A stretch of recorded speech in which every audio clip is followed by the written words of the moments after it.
Chapter 439. It seemed that Wanta had a good impression of worker Zhai. Di Donghua is a person with a sense of order. He does things in a clear and organized manner. He is very suitable to get along with Weiwu. I hope Weiwu can learn a bit more. His talent of chaos gives me a headache. Talent of chaos? Luo Nan thought of a few things and couldn't help but laugh. He really is a troublemaker. Qi Nikuan couldn't help but glance at Luo Nan when he heard this. Wasn't this guy publicly recognized as a troublemaker? He had made a name for himself for 2 months and already had enemies all over the world. Weiwu has lived in the wilderness since he was a child. The rules he learns are completely different from those in the city. He is also a very arrogant child. It will take him a long time to adapt. I really hope that Mr. Zhai can adopt him, but unfortunately, the Social Security Department refused on the grounds that Mr. Zhai is still single. It was a bit subtle to talk about adoption with a member of the secret order. But Luo Nan felt that it was quite good, whether it was the topic or the person in front of him. So he complimented, Weiwu can learn quite a bit by following Dean Wan. But Wan Ta's expression turned serious. He shook his head in denial. Weiwu is a natural-born adventurer. He constantly pursues novelty and excitement in order to obtain happiness. Mr. Zhai's power of order is just right for him. It is like a brake pad, allowing him to brush past danger. But for me, it is like a cage. It will only stifle his characteristics. Wan Ta paused a bit when he spoke to this point. He looked at Luo Nan. Mr. Luo, you are another cage. You are powerful but complicated. You are also very contradictory. You have a talent that allows you to return order and order to a corner of the chaotic world. But at the same time, you make the surrounding world more chaotic. Finally. Wan Ta finally revealed a bit of a swindler, but he didn't hate it. This was because his words were surprisingly sincere and straightforward. Most importantly, what he said was in line with reality. Luo Nan had always been good at this kind of relatively empty topic. He asked, Dean Wan pursues order. Yes. Returning order and order to the chaotic world has always been my pursuit of a sense of accomplishment. Oh, I'm sorry. These words might be a bit hypocritical. Wan Ta carefully organized his thoughts and said, I should say that the existence of order enters my eyes and heart. It conforms to my aesthetics and calms my mind. And I think that most people in the world think the same way as me. Yes, human cognition is a process of returning chaos to order. Using cognition to guide our actions, making the surrounding environment more orderly. Almost everyone does this, but the ability users can do it better. But it could be worse, Vanta added. Luo Nan came to a realization under Wan Ta's meaningful gaze 2 seconds later. Are you talking about me? I don't mean to offend you, but in my opinion, Mr. Luo, the way you affect the surrounding environment is very likely to be too direct and violent. At least according to my senses. This was the second time Wan Ta had said this, and it was more direct than the last time. Qi Nikuan, who was at the side, wanted to stay far away. If he continued to listen, his head would probably explode. However, when he heard Wan Ta's words, he did not dare to move. He was worried that if these two did not get along, they might end up fighting. Luo Nan only displayed a bit of curiosity. Rough? Do you think so, President Wan? I think so. We should have something in common on this matter. For example, we all use various methods to form our own order. But next, I use the law of creation to affect external objects. Starting from the plants and trees around me, I create the most suitable pattern according to their respective material natures. Look, this is my ritual for sensing material natures. Wan Ta directly formed a seal with his hands and adjusted his breathing. He gradually raised the seal from his lower abdomen to the space between his eyebrows. This ritual is something I modified by referring to the model of traditional religions. What I seek is the state of harmony between my body and the material form of the outside world. He really was preaching at the drop of a hat. However, Luo Nan greatly appreciated this frankness and directness. He also felt that the scene before his eyes was somewhat familiar. His mind spun twice, and he finally thought of something. Wasn't this child?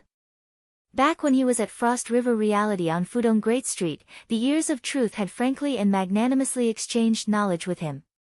Speaking of which, they were all creatures that lived completely within their own logic. Wan Ta's description was quite precise, but Luo Nan knew that there was a more convenient method to communicate with such people. With this thought clear, Luo Nan cast his consciousness into the depths of the void. On the mental plane, he deliberately operated the gravitational effect of the closed system, causing the heavily chained crow to reveal itself and head straight for the abyssal region. Last time, he and Child had used the form of confrontation on the mental plane to complete the relevant communication. Now, he made the same invitation to Wan Ta. Luo Nan felt that Wan Ta would use a similar method to respond. However, Wan Ta's method was a bit novel. He raised his hand to his forehead and pressed it down again, ending at his lower abdomen. But during this process, a layer of seemingly soothing undulation was conducted in a specific direction. Originally, it only flowed in the material world, but for some unknown reason, it suddenly crossed the boundary between material and mental. It climbed layer by layer, heading straight for Luo Nan's plane. From Qin Ikuan's point of view, the various scenes on the viewing platform during this period of time were simply like an absurd play directed by a crazy artist. Luo Nan and Wan Ta maintained their silence most of the time. They just looked at each other. Luo Nan could roughly guess that they were communicating through the mental plane. There were very few times when the two would even open their mouths. However, the syllables that came out of Dean Wan's mouth did not belong to any language that Qin Ikuan was familiar with. They were more like some sort of religious incantation. As he spat out the syllables, he continued to form seals and wander. His movements were strange and complex. Then Luo Nan did the same. It was just that when he spat out the syllables, he used his hand to draw some sort of diagram. It was a vague representation of formatting theory. If they weren't ability users, if they weren't mentally enhanced, Qin Ikuan would be certain that they were all lunatics. Even now, it was more or less the same. This bizarre exchange continued for approximately 20 minutes. Qin Ikuan watched until his scalp went numb. There were several times when he wanted to report the relevant situation, but he forcefully suppressed it. This continued until one moment when Luo Nan's brows suddenly furrowed. His movements paused, as if he was troubled by something. Wan Ta undid his hand seals and returned to their normal form of communication. It's getting late. I need to go back. The public security over there isn't too good at night. Luo Nan went, oh, but he didn't urge him to stay. He just said, many thanks for your guidance. I will definitely pay you a visit later. Wan Ta simply replied with a word of welcome and nodded towards Qin Ikuan. He turned around and walked towards the elevator. Luo Nan watched him leave. He waited for the elevator door to open and close before going down. Only then did he turn his gaze towards the sparse starry night sky. Though he had something on his mind, he still sighed in satisfaction. Let's go back. Ah, okay. Chapter 440. Luo Nan did not pay attention to Qin Ikuan's expression. He rode the elevator up, his mind still recalling what he had learned from the previous exchange. He had benefited greatly from the exchange with Wan Ta. That person's understanding of order, especially the difference in the two's methods of achieving order, was described to perfection. It was displayed without restraint. Just as Wan Ta had said, Luo Nan's method of achieving order was to change his own body, including the existences of the plants and trees around him. He formed a materialized space. There was nothing else besides these. Therefore, even though he was communicating on the mental plane, he was using material waves to influence the mental plane. He was not using soul strength. This was even more material than fleshly body strengthening. This was the fundamental reason why his order called it creation. As for the so-called creator, that was an overinterpretation. But from Luo Nan's perspective, Wan Ta's law of creation was more like a mirror. It reflected his own understanding and practice of order. The current effect of Luo Nan's formatting theory was a kind of restraint on the mental willpower. It gradually moved from the mental plane to the material plane. In a certain sense, this kind of restraint was the most thorough. But because of the extreme complexity of the mental plane, there were times when one would pay attention to the beginning and forget about the end. In comparison, the specific rituals and methods of communication between them were just minor details. Mr. Luo. Ah, we're here. Luo Nan came back to his senses. He saw that the elevator door was already open.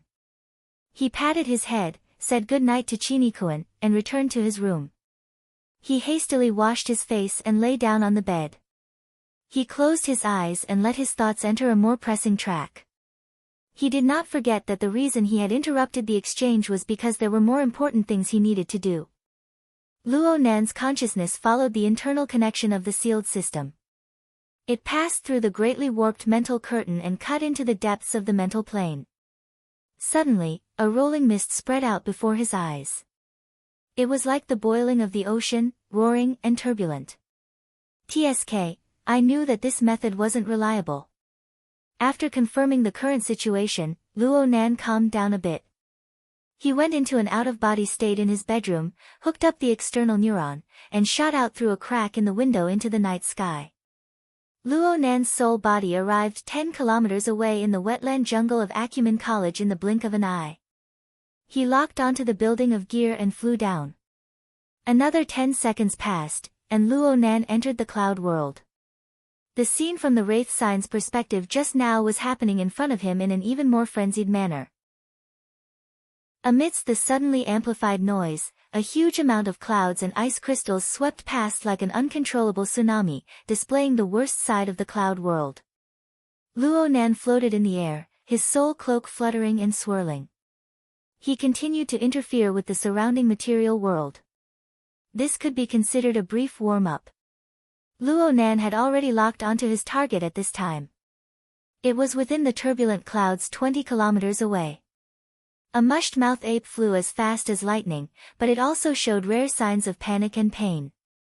It let out an ear-piercing screech as it flew at high speed. Its body kept twisting as it tried to shake off the bindings on its body. As for the binding, it was the Wraith Sign. It's only been a few days and you've already created such a scene for me. Luo Nan was complaining, but he was actually quite excited in his heart. Ever since he discovered and entered the cloud world, he had always been tossing and turning, searching in the thick clouds, playing hide-and-seek with those mushed-mouth apes, but this world was really too big and too strange. He didn't find any traces left behind by his parents. He also didn't find Snake Tongue's shadow.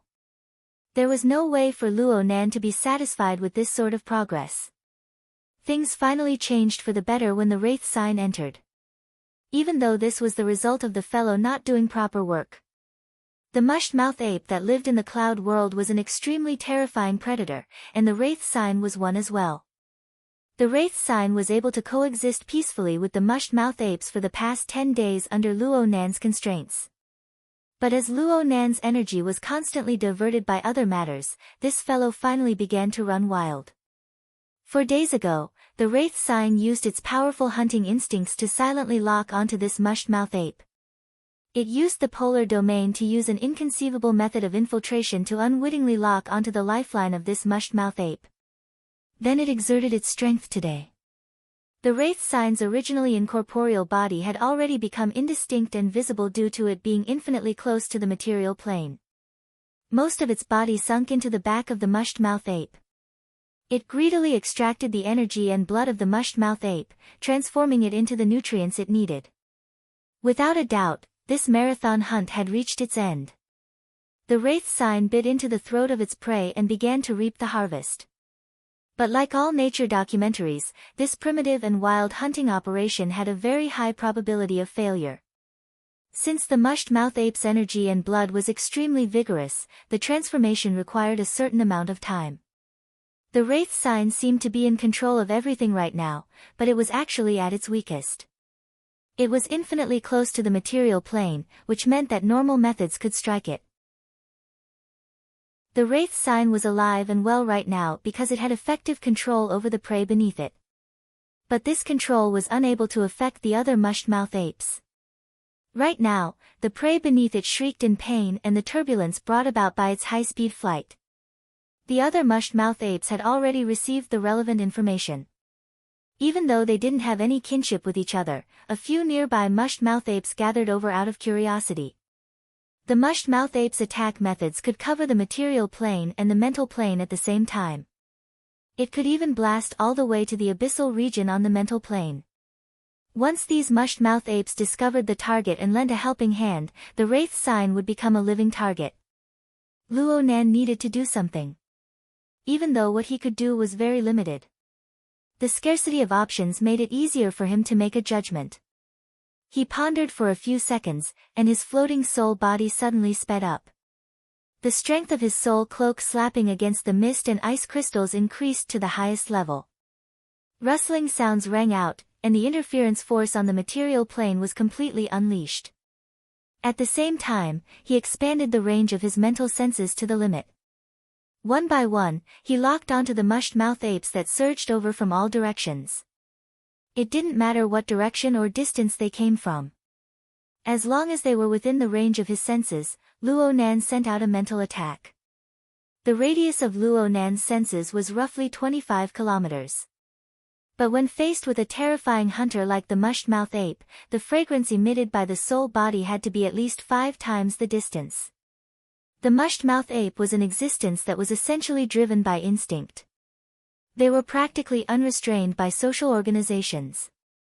Between companions and food, what would they choose? Of course, it would be food.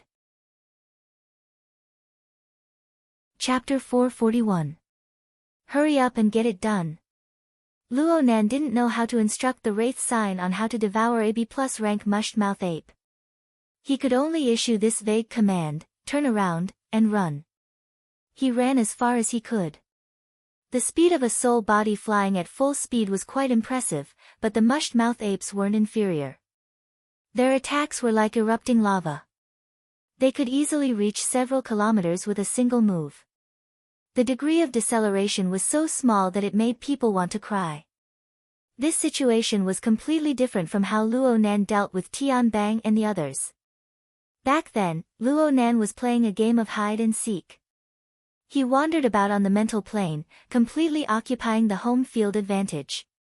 He came and went as he pleased.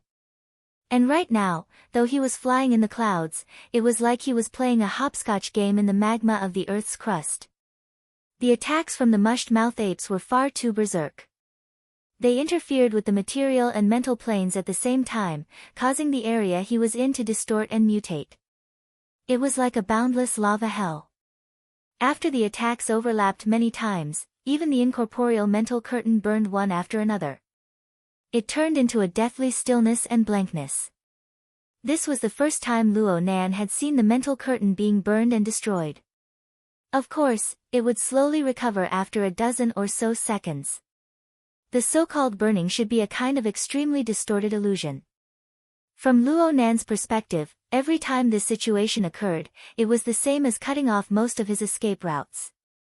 He needed to increase the distance, and he needed to dodge attacks from time to time. He couldn't truly escape into the polar domain and throw these fellows off. He was truly at a loss. He was in an extremely sorry state. It was only because his soul strength reserves exceeded his imagination that he was able to withstand the pressure. He pulled one more. He kited 5 mush-mouth apes, running further and further away. It had to be said that Luo Nan's aggro was quite substantial.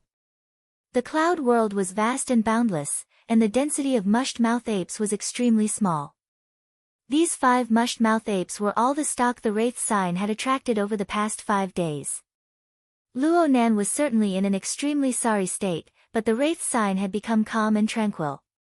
Its devouring and absorption speed had greatly increased. Soon, right? Soon. Luo Nan was forced to his limits after being besieged and attacked by several mush-mouth apes. He no longer had the energy to divert his attention to the side. He was simply unable to grasp the situation far away. He didn't have any thoughts of sacrificing himself for others. He had already set a bottom line before he made his move. As long as he felt he exceeded his limits, he would escape into the polar domain regardless of whether the wraith sign succeeded or not. He would first protect himself. This note arrived very quickly. Luo Nan didn't know how much time had passed. All he knew was that he had finally reached his limit after an incomparably long chase. The combined attack of the 3 rotten mouth apes had burned away all of the obstacles around him. His spiritual plane had completely turned into an invisible volcano, forcing him to dive into the deepest part of the polar domain. Only then could he avoid the impatient fire poison that directly pierced into the depths of his soul. He ran out of the dead zone in a sorry state and out of the clouds several hundred kilometers away. Those mushed-mouth apes had long since disappeared. Luo Nan had already suffered a bit of injury at this time. In the depths of his soul body, there was a burning sensation, and he did not know where the problem was. Fortunately, the external neuron was now occupying the core of his soul body, and it had even formed a condensation ring. As the mental and physical planes interchanged, the heat and dryness were expelled bit by bit. This process was extremely slow. Luo Nan estimated that he spent nearly 2 hours in order to dispel most of the fiery energy. Though the remaining energy was still being channeled, he was worried about the time issue in the outside world. He didn't dare to stay for too long. He wanted to go back and deal with it. Only now did Luo Nan have the leisure to pay attention to the wraith sign. Well, no matter what, this guy wasn't dead yet. Now it slept. This was Luo Nan's first time seeing the sleeping appearance of the human-faced arachnid, and the place it slept in was very odd. Right now, the wraith sign's figure was half incorporeal and half incorporeal. It lingered in the boundary region between the mental and physical planes. However, it looked quite safe because it was hidden within the body of the mushed-mouth ape. The snake swallowed the elephant. It did not swallow the elephant, but instead formed a strange parasitic relationship. The mushed-mouth ape's blood energy was far too thick. This was a powerful life form comparable to AB+ rank. Even if the wraith sign absorbed it in an unending stream, it would not be able to digest it all in a short amount of time. In this way, the mushed-mouth ape had the wraith sign within its body, and the blood-soul temple was within the wraith sign's body. The levels were clear. However, the flow of the blood energy within the mushed-mouth ape really needed to be studied in detail. Luo Nan was suspended in the depths of the mental plane, and he let out a breath of relief. It was only now that he was convinced that he was able to escape unscathed from the joint attack of 5 mushed-mouth apes comparable to AB+ rank. Well, these beasts were a bit lacking in intelligence, and he had suffered a bit of injury as well. Even so, this was an accomplishment he could be proud of. The mental plane surging with a myriad of curtains was truly his home ground. He decided to quickly rendezvous with the wraith sign. His mind naturally expanded, and the mental plane interweaved with the living starry sky to determine a new direction. The living starry sky changed endlessly according to the surrounding environment. Only his core star domain and the believers that revolved around it always existed. They formed the basic structure of the closed system of formatting theory. Why was there an extra piece all of a sudden? Within the living starry sky, a bewildering yet real nebula appeared within Luo Nan's system. It revolved around the periphery of his core star domain. There was no doubt that it had already entered the range of society formatting that Luo Nan could control. However, due to the influence of its own chaotic order frame, its structure was still somewhat fuzzy. That's right. The wraith sign should have already controlled the mushed-mouth ape. Then from a system perspective, Luo Nan suddenly came to his senses. His telepathic thought seeped out, and several hundred kilometers away, the dispirited and listless mushed-mouth ape suddenly opened its fierce eyes. It was a bit confused, but it was extremely quiet. It was quiet like a wooden puppet. Was this for real? Luo Nan's soul body was infected with the habits of his fleshly body once more. He gasped in response, and then he issued an order from a distance. Turn around. The mush-mouth ape hesitated slightly, but a tenth of a second passed before its enormous body, which was over 6 meters tall, turned around. Raise your left leg. There was still a moment of hesitation. Then this vicious creature really did a golden rooster standing on one leg, and it maintained this posture. Punch. Jump. Fly. The mush-mouth ape's reactions varied in speed, but in the end, it would carry out Luo Nan's orders without any discount. Luo Nan gradually came to understand. The mush-mouth ape's hesitation was actually an interpretation of his telepathic thoughts. It was an adaptation process. After a dozen or so orders, the mush-mouth ape's hesitation was practically non-existent. Oh, really? How should he put it? Luo Nan's soul body made a gesture of spreading his hands. Actually, it was very difficult for him to hold back his laughter. A tyrannical vicious beast comparable to a B+ rank was under his command just like that? The results obtained from the Wraith Sign's willful actions were simply inconceivable. Chapter 442. After brushing shoulders with death several dozen times, he had finally accumulated enough luck to exchange for the embrace of the goddess of luck. Luo Nan sprinted the entire way, quickly traversing several hundred kilometers. He arrived at the area where the mush-mouth ape captive was located. The bewildering nebula corresponding to the mush-mouth ape had already stabilized its orbit. It was extremely deep. If one were to convert it into the stratification of the social format, then it would enter the third level, the technician level. It would stand side by side with the Wraith sign. The technician level? How could a captive do that? The definition of the stratification of the social format was that there were priests and politicians, and there was no need to care about the students. The most essential difference between a technician and an employee was that an employee could only display their abilities to serve Luo Nan, while a technician could increase Luo Nan's own abilities by a considerable amount. In terms of strength, the Wraith Sign and Bays were currently in a direct confrontation.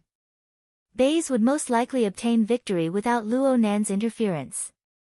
However, the Wraith Sign was able to firmly occupy the technician level. The fundamental reason was that Luo Nan's soul strength could operate more efficiently through a special Darksider life form like the Wraith Sign. His My Heart's a Prison ability formed a perfect match with the Wraith Sign, and the Wraith Sign was the largest supplier of his soul strength reserves. Looking at it this way, the mush-mouth ape certainly had something special that could be used to enter the technician level. As for what it was, he would know after using it in the future. But how would he use it? He couldn't bring such a big guy over and take him away. If he really had to fight an enemy, was he supposed to pull the enemy into the cloud world? Oh, so you're saying. Luo Nan's heart thumped. His train of thought suddenly deviated to a new direction. He was a bit unable to restrain himself as soon as this thought arose. Come. Don't think too much.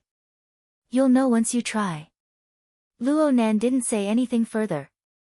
His thoughts moved, and a subtle change occurred in the structure of the external neuron that was one with his mind. It opened up a channel to the normal world. Big monkey, can you go through? The mushed-mouth ape sensed Luo Nan's thoughts. Its strong and sturdy body flew directly toward the incorporeal channel.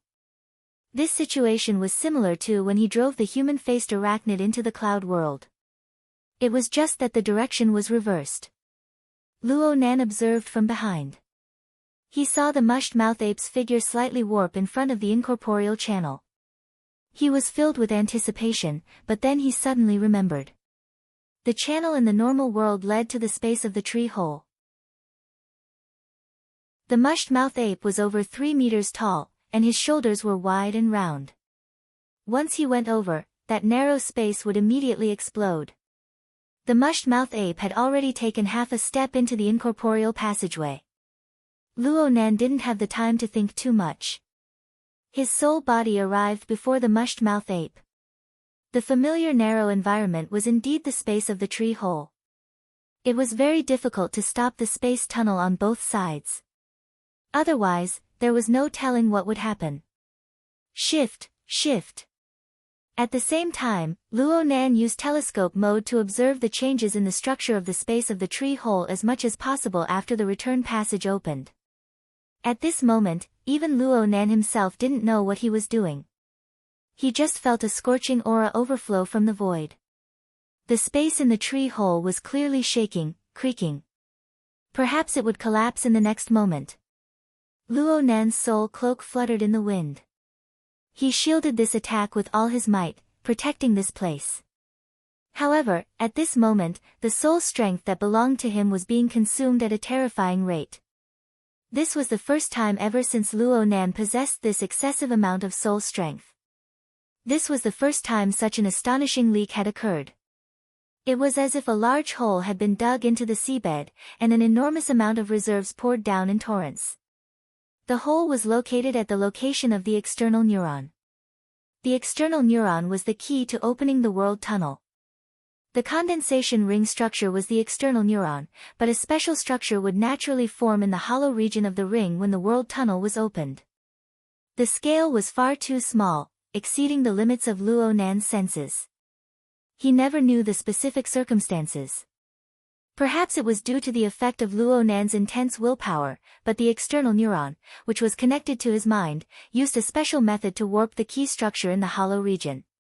The key structure trembled and changed within a certain range. Every time it trembled, a large amount of soul strength was burned and consumed. However, there were even more marvelous fluctuations that covered the mental and material planes. The distortion spread to the normal scale of the external environment. The enlarged distorted structure vaguely corresponded with the space of the tree hole observed through the telescope. Another opening. Luo Nan didn't have the time to think too much. His soul body leaped out of the tree hole and directly smashed into the swamp lake outside the withered tree sandbar. A second later, the calm surface of the water rippled, and boiling bubbles rushed up. If someone was underwater at this time, they would probably piss their pants. Behind Luo Nan was a malevolent demon. Only its face and a small portion of its shoulders were exposed. Its body was covered in a layer of magma-like flames. Water vapor rose from it as it struggled and roared. It seemed as if it could charge out at any time, but it also seemed as if it could be cut in two by the ruptured door at any time. The water near Luo Nan's soul body actually had over 1,000 mental curtains that were intensely warped. They were linked to the material plane, and the external neuron was the core. The key structure was projected onto the normal scale, forming an incorporeal and unstable door. In this way, the space tunnel could temporarily exist independently from the space of the tree hole. However, after abandoning the fixed exit, the benefit of nearly zero consumption came to an end. The area where the mental and material planes converged had an enormous degree of warping, and the energy consumed was astonishing. As the sole energy provider of the external neuron, Luo Nan's accumulated soul strength had already fallen by 2/3 in a short second. This was an instantaneous drop that had never happened before. The rate of decline was very frightening, but if he could realize his expectations and deliver a B+ rank vicious beast to him, it would be worth it. However, reality was always more bony than ideals. This won't do. I won't be able to deliver it. Luo Nan sensed both sides at the same time. He knew that the cloud world and the normal world were connected by a crack that could transport objects. But the volume and weight of the object were not important. What was truly troublesome was the influence it had on the framework of the world order. To move the rotten tail ape over, the gravitational force on the other side would become extremely astonishing. It was like 1,000 incorporeal ropes and chains binding it. Luo Nan had already squandered away the little bit of flexibility it had left. He could forcefully continue, but from this point on, every time a small part of its body was pulled out, the consumption would increase exponentially. Looking at the enormous body of the rotten-tail ape, which was over 6 meters tall, Luo Nan's most robust accumulation of soul strength was only able to satisfy 1/10 of the requirements. Right, this was the result of not including the consumption of opening the unfixed passage. In other words, even if Luo Nan could shrink the rotten-tail ape by 10 times and perfectly fit it into the space of the tree hole, it would still be impossible to come over. The only good news right now was that the external neuron's energy consumption optimization was done very well. As long as this degree was maintained, the consumption of maintaining the space tunnel across the world was barely acceptable. He could bring this half of the vicious beast's body to come and go as he pleased. What the hell? Luo Nan originally believed that it could appear as a super profound meaning, but now it looked like it was just a remnant move. Demon summoning, remnant, roar of the rotten mouth ape. Luo Nan looked straight at the sinister and ugly face. He lost the courage to even imagine the thought of relying on this thing to deal with powerful people like Tian Bang. Chapter 443. Darkness still covered the forest. Most of the living beings here were still in deep sleep. Only a few small nocturnal beasts by the lakeshore noticed the abnormal churning surface of the water in the center of the swamp lake. They let out low roars of unease, creating a bit of noise. But that was all. A dim red light flickered faintly beneath the surface of the lake. But after a few seconds, both light waves and water waves returned to tranquility. This is barely enough. Luo Nan shrugged his shoulders a bit awkwardly. His soul body, which could sufficiently interfere with the material world, felt no different from his fleshly body when he moved. And because of this, he was able to fully feel the blazing aura spreading from behind him. 10 centimeters above the shoulder of his soul body, about the same height as his ears, was a pair of thick and ugly ape arms. They were slightly bent and extended, but the back end was empty. No body could be seen. It was as if the arms had appeared out of thin air. The two ape arms were over 2 meters in length. They exceeded the height of most people, and their muscles were robust. Perhaps people would believe that they were two human silhouettes in the darkness. The flowing lava on the ape arms hardened slightly in the lake water, looking like warped scales. In comparison, the flames were restrained, fusing together with the messy fur patterns on the body. It was eye-catching, but it really went against the aesthetics of ordinary people. Come, move. The ape arms made a few fist-clenching movements following Luo Nan's thoughts. Aside from the control of the fleshly body, it also included releasing energy, interfering, and so on. The bottom of the lake became muddy for a time. Mud flowed everywhere. The underwater life forms that inhabited here, such as carps, eels, shrimps, and even alligators, swam around and drilled holes. Occasionally, some would bump into the ape, but the latent energy would turn the world dark. They were battered and exhausted. Looking at the situation of releasing energy, the mush-mouth ape's strength had crossed over to the other world. Roughly 20 to 30% of its strength had been consumed. However, the lava bombardment, which shook and warped the mental and material planes, was still effective. In this way, Luo Nan could borrow Luo Nan's mental sensing ability to replace his eyes and ears. This pair of enormous ape arms could display considerable combat power. Considering continuous combat, Luo Nan would be able to endure for 1 to 2 minutes, considering the enormous consumption from tearing open the spatial passageway. This was the most feasible plan that Luo Nan could find. It was the point of balance that Luo Nan had found between the cloud world and the normal world. As for how long he could endure if he truly unleashed his full strength, he still needed to continue experimenting. Unfortunately, it would not be possible this morning. The chase and treatment in the cloud world had seriously consumed Luo Nan's free time. He wanted to continue researching the problem of the mush-mouthed ape with all his might, but for the sake of preventing Qin Yikuan and the others, who were in charge of security work, from sensing that something was amiss, he could only restrain his mind and retract his giant ape arms. On the other side of the cloud world, the mush-mouthed ape, who had been reduced to a test subject, wasn't cut in two. It had only fallen into the fog formed by the cross-border passage and was so distorted that it could not be seen. Only when Luo Nan sent the ape arm back did this enormous vicious beast materialize from incorporeal, returning to the cloudy world. From now on, you will be Yuan Yi. Luo Nan casually gave the mush-mouthed ape captive a name, and he temporarily set aside Cloud Peak. His soul body leaped out of the surface of the lake, and he rushed back to Ocean Sky Cloud City. He strove to cut into his normal routine. When the soul returned to the hotel, it was already 4 o'clock in the morning, and it was time for morning classes. Luo Nan was destined to not need to sleep. This kind of lifestyle wasn't very healthy, but he had to get used to it. Luo Nan hid in his bed and adjusted his breathing for a bit. Then he began his morning classes.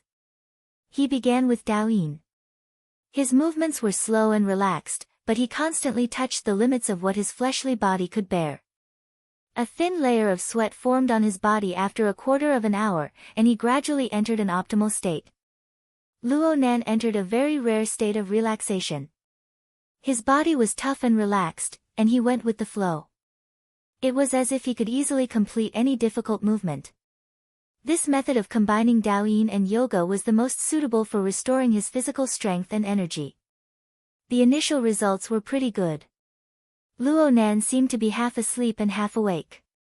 He was already half in a meditative state. But he didn't know when it started, but his mind suddenly stirred restlessly. The scenes that happened in the cloud world, especially the scene of him being chased by the 5 mushed-mouth apes, continuously leaped back and forth in his mind. Only through this method did Luo Nan truly understand what sort of state it was to be surrounded by perils. He was already very nervous when he personally experienced it, but when he truly recalled it, he discovered that the dangers that could consign him to eternal damnation were far greater than what he had perceived back then. It was hard for Luo Nan's mind to calm down at this point. He also knew that this sort of situation was most likely due to the effects of fire poison on his soul body. His injuries had yet to heal. His current situation wasn't too good. It must be known that the mind was in a mess, and the mind was in a mess, and the mind was in a mess. The circulation of the blood energy in his entire body would be affected, forming a vicious cycle that would injure his foundation. The most important thing is still to compose my mind. Gym Master Shio once said that it's hard to be calm in the midst of stillness. I should seek to be in motion. I still have a place to start. Luo Nan's mind changed, and he no longer forcefully restrained himself. A strand of thoughts of divinity naturally followed one of the most profound trajectories in recent times. It revolved and transformed. In the blink of an eye, a transparent bead of water condensed in front of his forehead out of thin air. Luo Nan's method of achieving stillness within motion was the dripping sword. The amount of effort Luo Nan put into the dripping sword over the past 10 days or so wasn't any less than what he put into the cloud world. After all, this was the most effective method for him to consume soul strength. Of course, just now, the demon summoning that forcefully dragged the mushed-mouthed ape into the real world had successfully replaced the dripping sword's pouring milk mode in terms of consumption and speed of consumption. In the future, he probably wouldn't have to worry about the diseases of wealth, such as the imbalance of his body and soul. And on the other hand, the value of the dripping sword was far from being able to be encompassed by the term pouring milk. It was an extremely mature and perfect method. Whether it was to face an enemy or to cultivate, it could give rise to countless transformations. It was extremely malleable. Moreover, it involved the structural changes of the neurons in the outside world, their functions, and the interference effects of the soul body.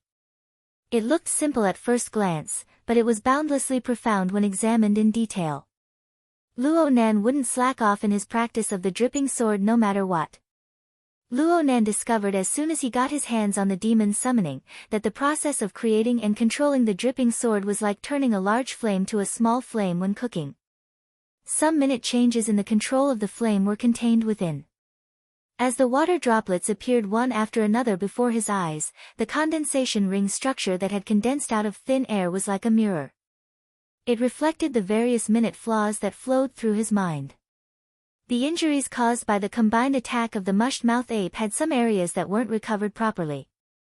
But after the condensation ring and a few auxiliary structures were molded and combined, several hidden injuries that had nearly been missed were discovered. They were slowly drained and recuperated. Luo Nan continued to improve. Luo Nan thought of the words that Gym Master Shio had once said, one is civil, one is martial. Tension and relaxation have their own paths.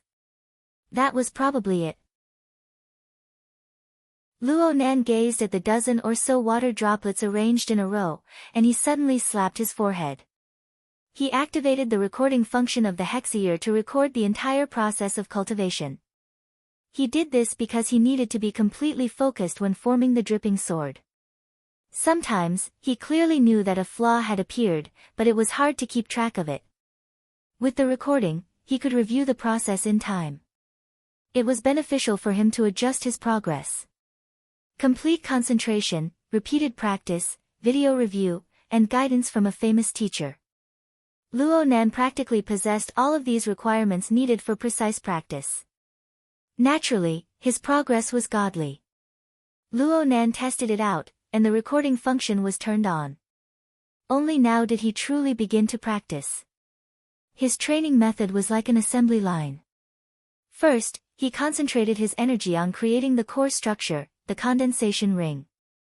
He created the maximum number of condensation rings within a preset amount of time, ranging from 100 to several hundred. Then, he began to add auxiliary structures to each condensation ring to form the complete dripping sword. Finally, he counted the number of complete dripping swords that remained. The requirements for this process were quite high. The exquisiteness of the condensation ring determined whether or not it could persist to the end. The various auxiliary structures, including the coordination between them, all had a direct effect on the lifespan of the dripping sword. Luo Nan was already familiar with the process, but due to the influence of his soul body's injuries, as well as the fact that he had to convert between civil and martial fire, there were many flaws in the beginning. 15 minutes passed, and only 122 complete dripping swords remained. Tisk, I've regressed. The recording this time had practically no value at all. Though Luo Nan was dissatisfied, he didn't delete the relevant recording. After all, in a combat environment, he might not always be full of spirit and energy, and his condition would be at its peak. 122 dripping swords would be 122. He could consider going a bit higher for today's match.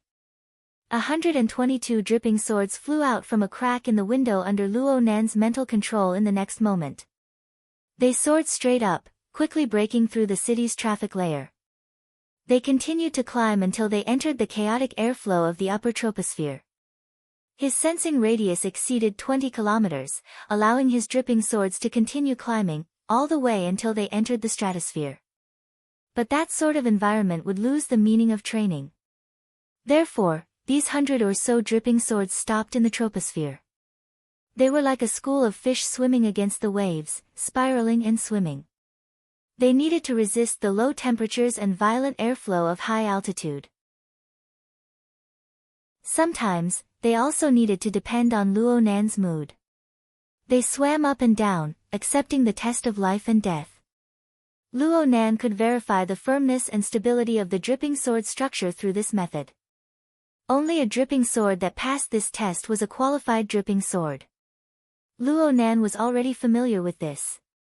He could control the 100 or so fish as he washed and dressed at the same time. He was thankful for the hotel's allocated laundry facilities. His clothes, which were soaked with sweat last night, were now as clean as new.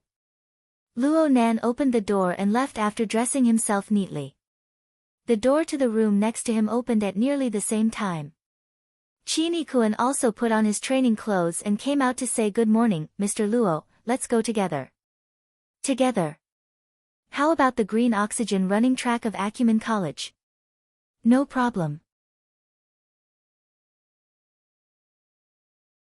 Chapter 444. Luo Nan and Qin controlled their speed, spending around 20 minutes to enter Acumen College's campus. During this time, a school of fish was always active 10 kilometers above Luo Nan's head. A portion of them had already collapsed or turned into ice crystals under the continuous impact of the counterwave. However, there was also a portion that was quite tough. Even though a portion of the auxiliary structure had problems, the main condensation ring was able to maintain its stability. Even though the number of dripping swords continued to decrease, soon falling below 100 swords, maintaining this number from a distance consumed a considerable amount of soul strength. The consumption of energy was even more astonishing. Plus, Luo Nan had fought continuously last night. He hadn't gotten a good rest all this time. Right now, he needed absolute willpower to maintain a focused state. Right now, Luo Nan didn't pay much attention to the outside environment. He only traveled with Chinikuan. Otherwise, he would get hit by a car on the road. It would be very difficult for him to safely walk to the green oxygen track.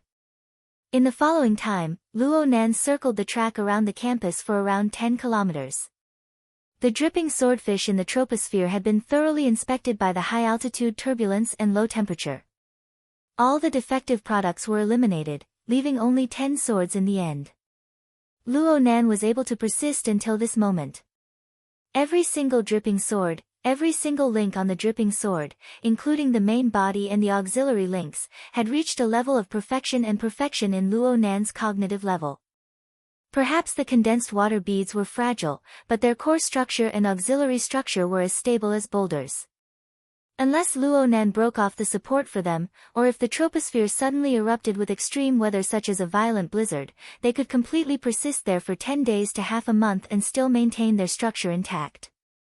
The success rate has dropped a bit, but the number of survivors is more or less the same. Luo Nan was quite satisfied with the results of today's morning exercise. Right now, a mere 10 dripping swords were no longer able to consume his soul strength. The long period of concentration swept away the restlessness brought about by the poison of fire. As his mind relaxed, the large production line of the living starry sky began to display its might once more. It produced an unending stream of soul strength, rapidly replenishing its reserves and increasing its accumulation a step further. His exhausted energy was gradually restored. Luo Nan let out a long breath. The breath formed a meter-long air arrow in the cold early winter air. It pierced through the air, traveling 7 or 8 steps away. It looked rather mysterious and colorful. At this time, there happened to be 2 young women who got up early for their morning jog. When they saw this scene, they exclaimed in surprise. One of them wore smart contact lenses. She blinked and captured this scene. But Luo Nan and Chinikuan had already run far away without looking back when they tried to strike up a conversation. A legendary master. Is he from our school?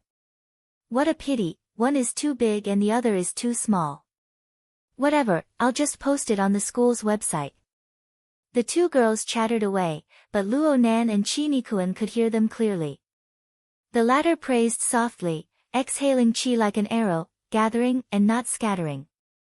Mr. Luo, your internal cultivation technique is progressing at a godly speed. Well said, Headmaster Xiao. This is also the result of interference force. Luo Nan was already used to the constant interference effect of his soul strength on the material world. This was not only the case when his soul was in an out-of-body state, but it was also the case when his body and soul were present. This could help him familiarize himself with the subtleties of the material plane and harmonize his body and mind. Otherwise, even if he held a dagger or a gun, he wouldn't be able to make Shui Lei breathe during the battle. This kind of training method was something Luo Nan realized himself. No one had taught him. However, Luo Nan found a bit of theoretical support after his exchange with Wan Ta last night. According to Wan Ta's law of creation, the order differed from person to person. People needed to have a keen perception of the internal and external environment. They needed a kind of long-term contemplation of the internal and external harmonization of the body and mind. From this point of view, Luo Nan's path was correct. He couldn't help but sigh. Sure enough, cultivation still needed to communicate with people. He could see the road ahead clearly. After running another 2 or 3 kilometers, Chinikuan was a bit baffled. Mr. Luo, is your school this lively every day? Huh? Luo Nan followed Chinikuan's line of sight. His gaze pierced through the evergreen plants to the side of the green oxygen track and cast towards the nearby plaza. He saw people surging over there, signs waving in the air. There were at least 300 to 400 people gathered there. And there was an endless stream of people pouring in. The 2 were both ability users with sharp eyes and ears. They could see from afar that the signs over there had words like truth, transparency, and so on. Maybe the school did something stupid again. Luo Nan wasn't interested in this sort of thing at all. He continued to run forward. But there was another stream of people a few hundred meters away. It was a group of roughly 20-year-old young men and women. They whistled excitedly and waved signs as they passed through the long hallway. Hey, it seems like the scene is getting bigger and bigger. Luo Nan was curious as well. He lowered his head to look at his wristband and entered the school's network. He hadn't even opened the page when several notifications popped up. Luo Nan let out an "ah" when he saw the relevant content. He reached out his hand and smacked his forehead. Mr. Luo. Damn it. Prematurely aged. What? Today is Saturday. It's the weekend. I don't need to go to school. Yeah. Oh, this is a common occurrence. Chi-Ni-kun came to a realization. So Luo Nan had gotten the date mixed up. Their security team thought that Luo Nan had other plans. They didn't ask anything and just stayed with him in the hotel for the night. After all, he was a young man. Forget it. I'll just go with the flow. I'll go take a look at gear. The school cafeteria should be open today. Breakfast is on me. Brother Chin and the others, give me some face. Chi-Ni-kun laughed as he shook his head. I'll thank you on their behalf.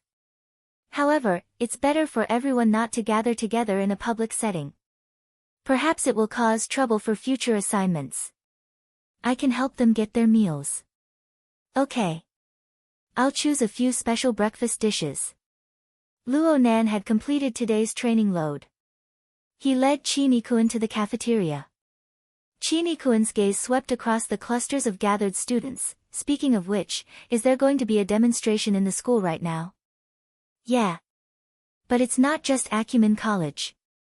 It's the entire city's colleges and universities. They're going to set a record for a citywide student demonstration. Luo Nan opened his electronic calendar and confirmed the time, November 17th, the 150th birthday of World University. Those seniors might want to organize some commemorative events. As for the theme of the demonstration, according to the notifications, it was mainly to express dissatisfaction with the transparency of government governance. Earthquakes, terrorist attacks, and many other recent public events. People urgently needed to know the truth, to put an end to the days of rumors flying everywhere. Chi-Ni-kun laughed after hearing Luo Nan's introduction. He was a bit disapproving. From his perspective, it was better to feign ignorance of these cruel truths. For example, if a certain person was in a bad mood, he could use infrasonic waves to wipe out the entire city. Did these students really want to know? Could they accept it? Luo Nan felt Chi-Ni-kun's gaze. He wasn't too clear on the specifics of Chi-Ni-kun's thoughts, but he could feel some sort of emotion. So he shrugged his shoulders and pointed in a different direction. How about we speed up a run in the school's cafeteria number 1? After a short breakfast time, the security personnel's work methods changed. Chi-Ni-kun no longer followed Luo Nan closely. Instead, he went into the darkness with his companions. Luo Nan was constantly being watched by several pairs of eyes.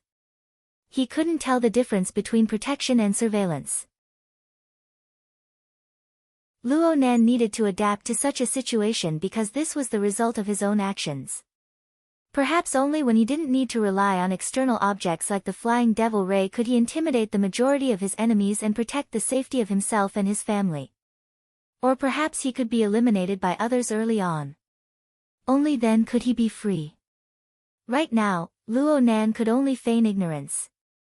He didn't take the streetcar after eating. He walked step by step towards the depths of the campus. It took him around 20 minutes to reach the auditorium at the edge of the jungle. Any further and he would be in the wetlands jungle. The spacious space in front of the auditorium was the same as the other plazas. It was occupied by the senior students of various faculties. Some people even brought tents and utensils. It was like having a picnic. There was a high probability that they would bring this sort of equipment to the municipal plaza as long as they could set it up. A call came in at this time. It was Xie Junping. Hey, Nanster. You met with Dean Wan yesterday. Luo Nan raised his eyebrows. You hired a new private detective? I'm sorry. I can't use my limited resources on you. I just came out from the orphanage. Dean Wan's evaluation of you is quite high. The orphanage. Went to do morning classes. Yeah. Memorizing books and chanting scriptures. My mind will be clear for the entire day after I'm done. Super awesome. How long was it? 45 minutes. Luo Nan looked at his watch. It was only 7:30 in the morning right now. This meant that this bro had to get up at least 6 and hurry over to the orphanage to listen to classes. In a certain sense, this could be considered a rebirth, right? Dean Wan was certainly a master craftsman-level teacher. To be able to correct a half-degenerate wastrel like Xie Junping to this step, the prodigal son's secret technique, the return of the prodigal son, should be nearly at the max level. Xie Junping asked him, "Where are you right now?" "I'm watching my seniors have a picnic in the auditorium plaza." "You're at school. You're also participating in today's parade?" "Sorry. I'm not that old. I'm not that bored either." "Humph. I really should have suggested letting some juniors who lack a sense of social responsibility come in and watch." "Okay, I'm rushing over. Everyone in the school's student union has their vacation cancelled. Let's meet before the parade." "I need something."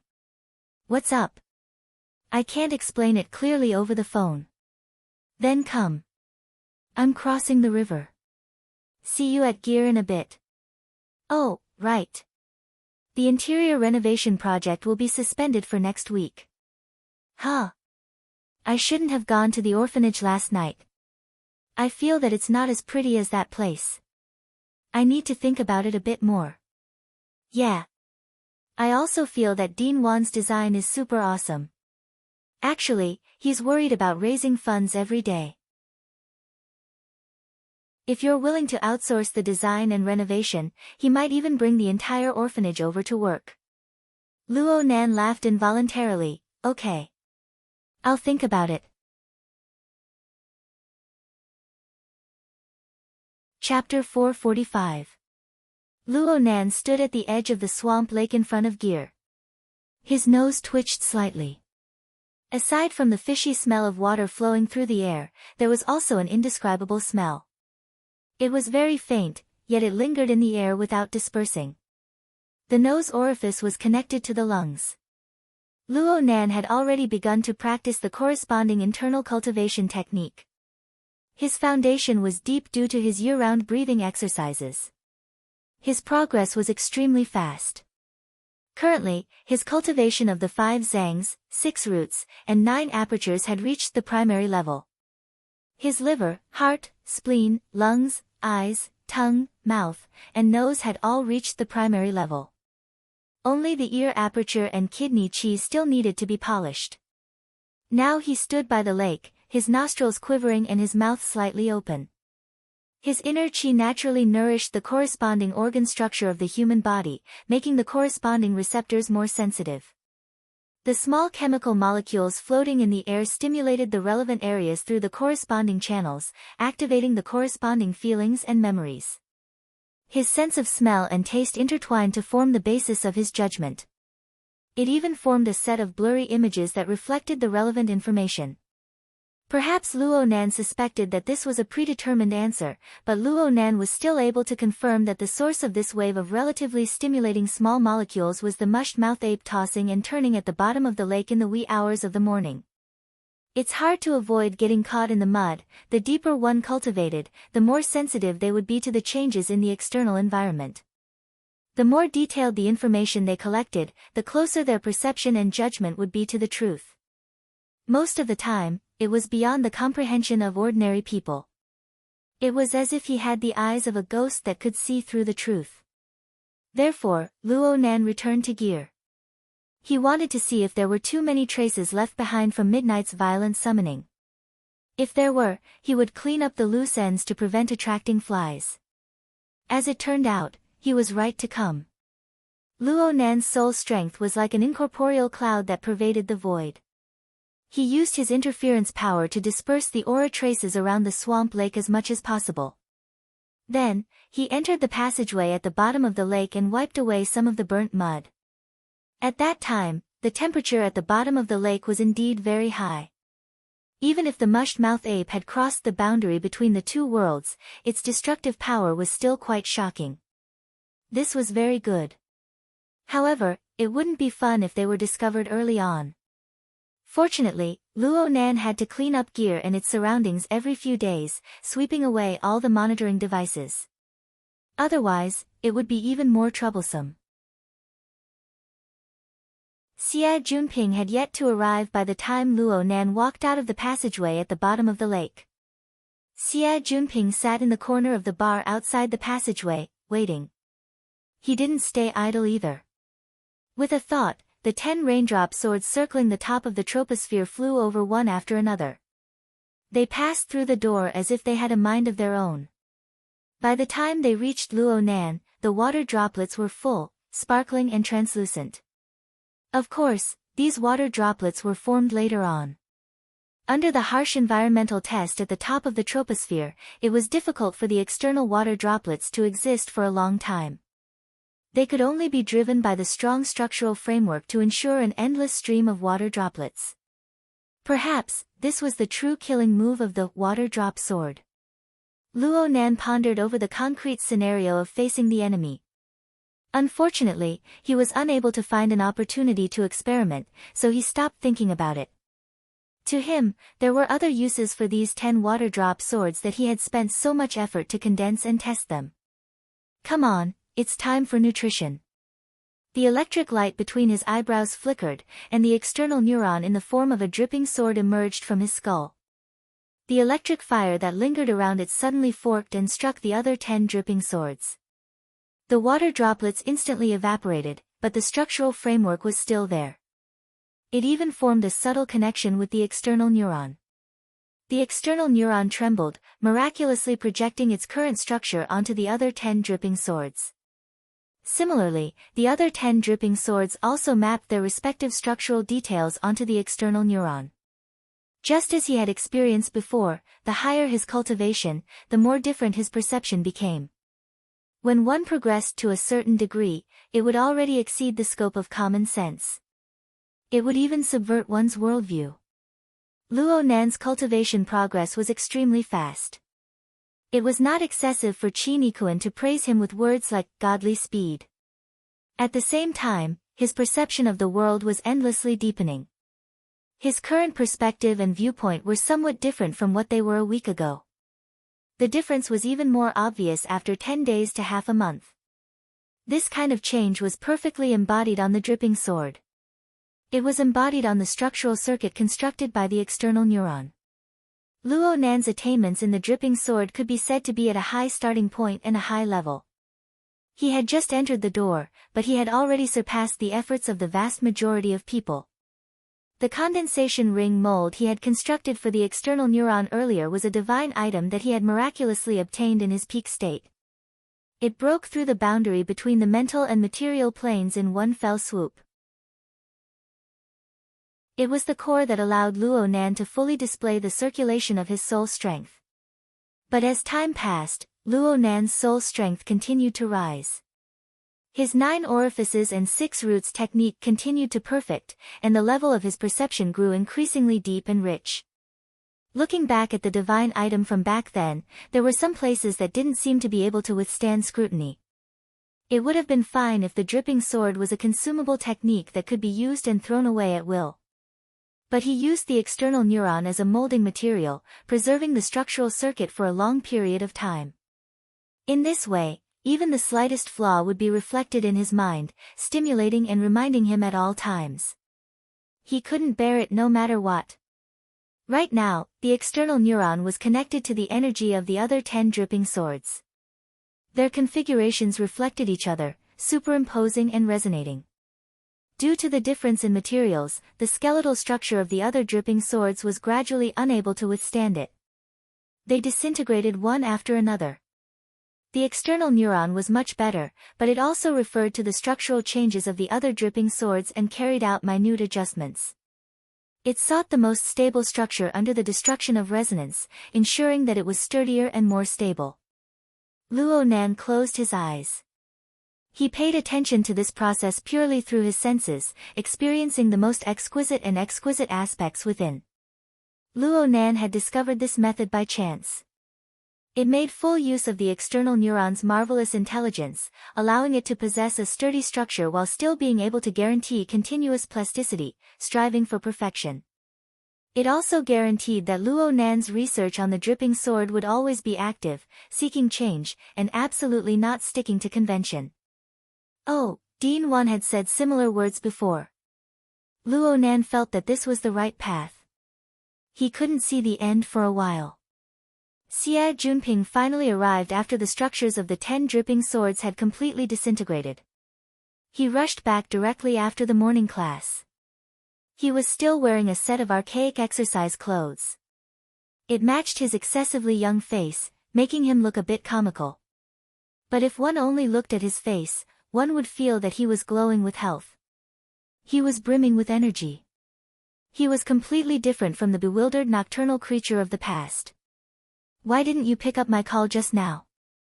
Luckily I guessed that you were here. I'm working hard.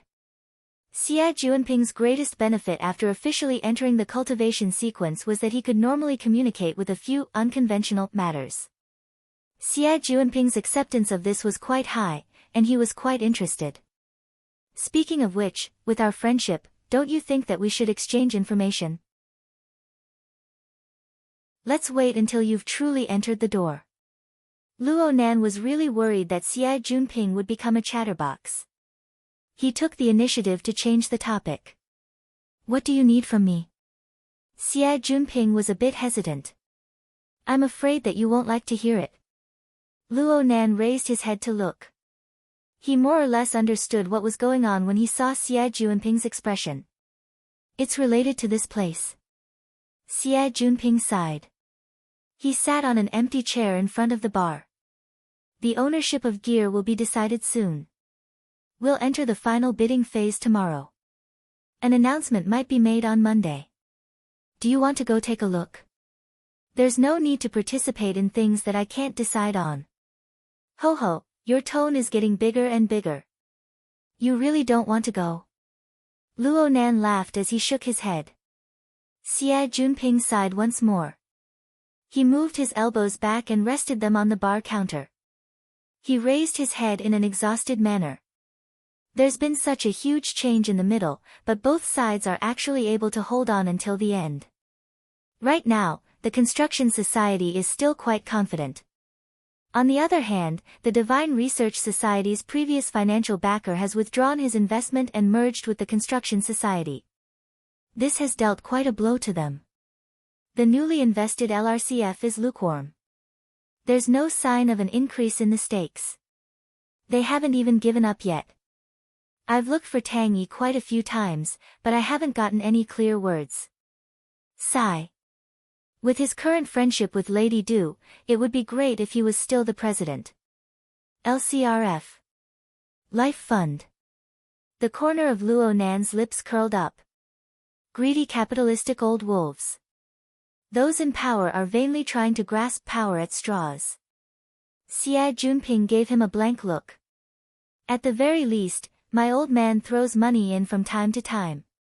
He has a bit of authority.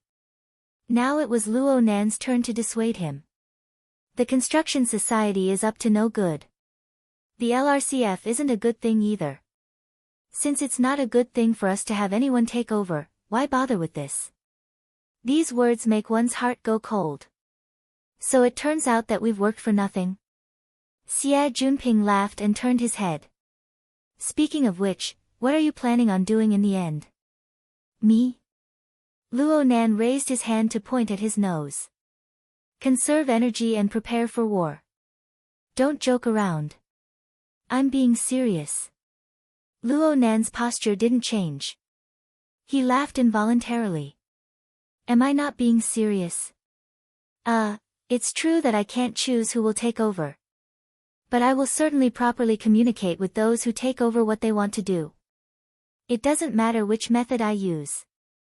Luo Nan's gaze pierced through the bottom of the lake and cast into the distance. It was in the direction of the large living area. Ocean Sky Cloud City was directly facing this place. Xie Junping followed Luo Nan's gaze and looked forward. All he saw was the turbid and dark bottom of the lake. He blinked his eyes. He didn't understand what was going on. Though I don't understand what you're talking about, it doesn't feel too good. Things won't get complicated, right? I hope so. After all, I don't want to complicate matters. There are far too many vexing matters. Luo Nan sighed. His fingertips moved to the space between his eyebrows. The external neuron mapped the relevant software interface, revealing his notepad. There were a bunch of unfinished matters on it. Big ones. Small ones. Things that could be spoken of. Things that couldn't be spoken of.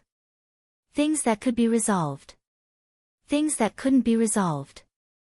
There were so many things that needed to be broken through. Luo Nan wasn't in the mood to continue chatting when he saw these recorded matters. He stood up and waved his hand at Xie Junping. You go organize the parade. I'm leaving. Don't. The main character will only appear at the most crucial moment. The various teams might not even be able to make it to the city center in the morning with today's scene. The most important moment is in the afternoon. Of course, the best time is still at night. I still want to take a nap here.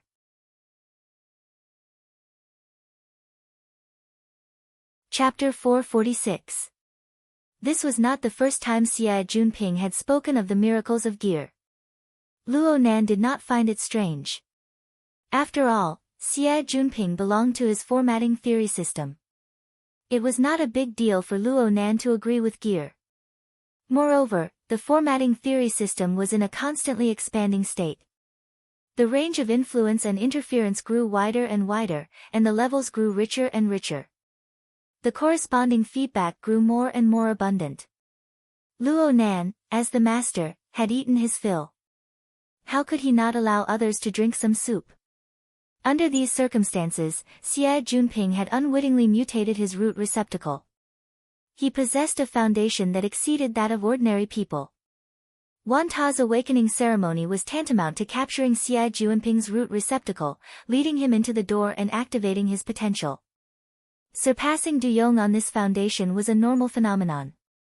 As for how things would develop in the future and what they would develop into, Luo Nan needed to analyze the root and make a clear direction before he could make a judgment. Luo Nan drew a profile of Xie Junping in accordance with the artifact mechanism discrimination technique taught to him by the gym master. Xie Junping's life sketches correspondingly appeared in Luo Nan's system. Xie Junping's life sketches became clearer and more penetrating. However, Luo Nan also thought that Xie Junping was a member of the formatting theory system. As for Wan Ta's law of creation, it was also a system. Luo Nan needed to pay attention to whether or not there would be problems with two systems at the same time. He had a pensive look. I need to have a chat with Dean Wan later. Xie Junping did not know how many thoughts went through Luo Nan's mind in the time it took for him to turn his face. He mistakenly believed that Luo Nan was the same as him and wanted to ask for guidance from Wan Ta. He rushed to recommend Luo Nan. Let Dean Wan teach you how to coordinate. He teaches different techniques to everyone in the morning class every day. He pays attention to them at the same time and gives pointers at the same time. He is precise and appropriate. Not a single one is missing. His ability to multitask is truly amazing. This was the second time Luo Nan heard someone recommend Wan Ta's coordinate technique. The last time was from Di Weiwu. One could imagine how deep of an impression this skill left on people. He was not pretentious. He nodded and said, I will learn it if I have the chance. Xie Junping chuckled and reached out to grab Luo Nan's shoulder.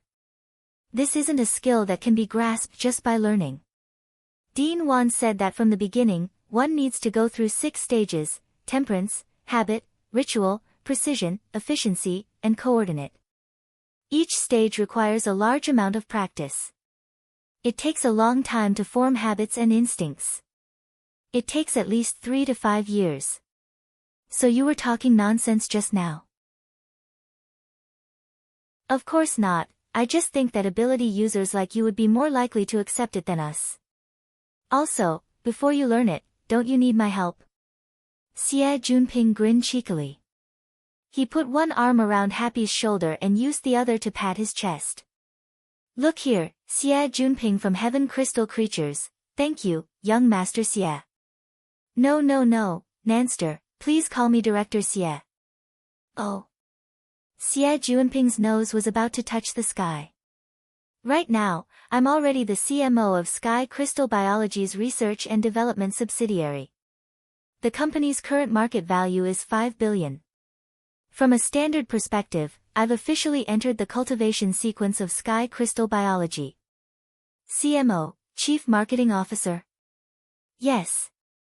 The Chief Marketing Officer of a drug R&D company is a pharmaceutical sales representative. Xie Junping pushed him away. Enough. Other than those people in the company, I'm the first one to tell you. Is this how a brother should express himself? You've got to be shocked a bit. Luo Nan clicked his tongue twice.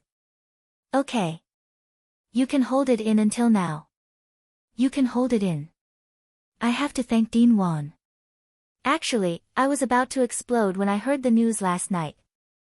But today, I did my morning classes and read the scriptures. It seems like I'm fine again. Luo Nan quietly watched him act pretentiously until this fellow couldn't help but grin. Hurry up if you want to congratulate me.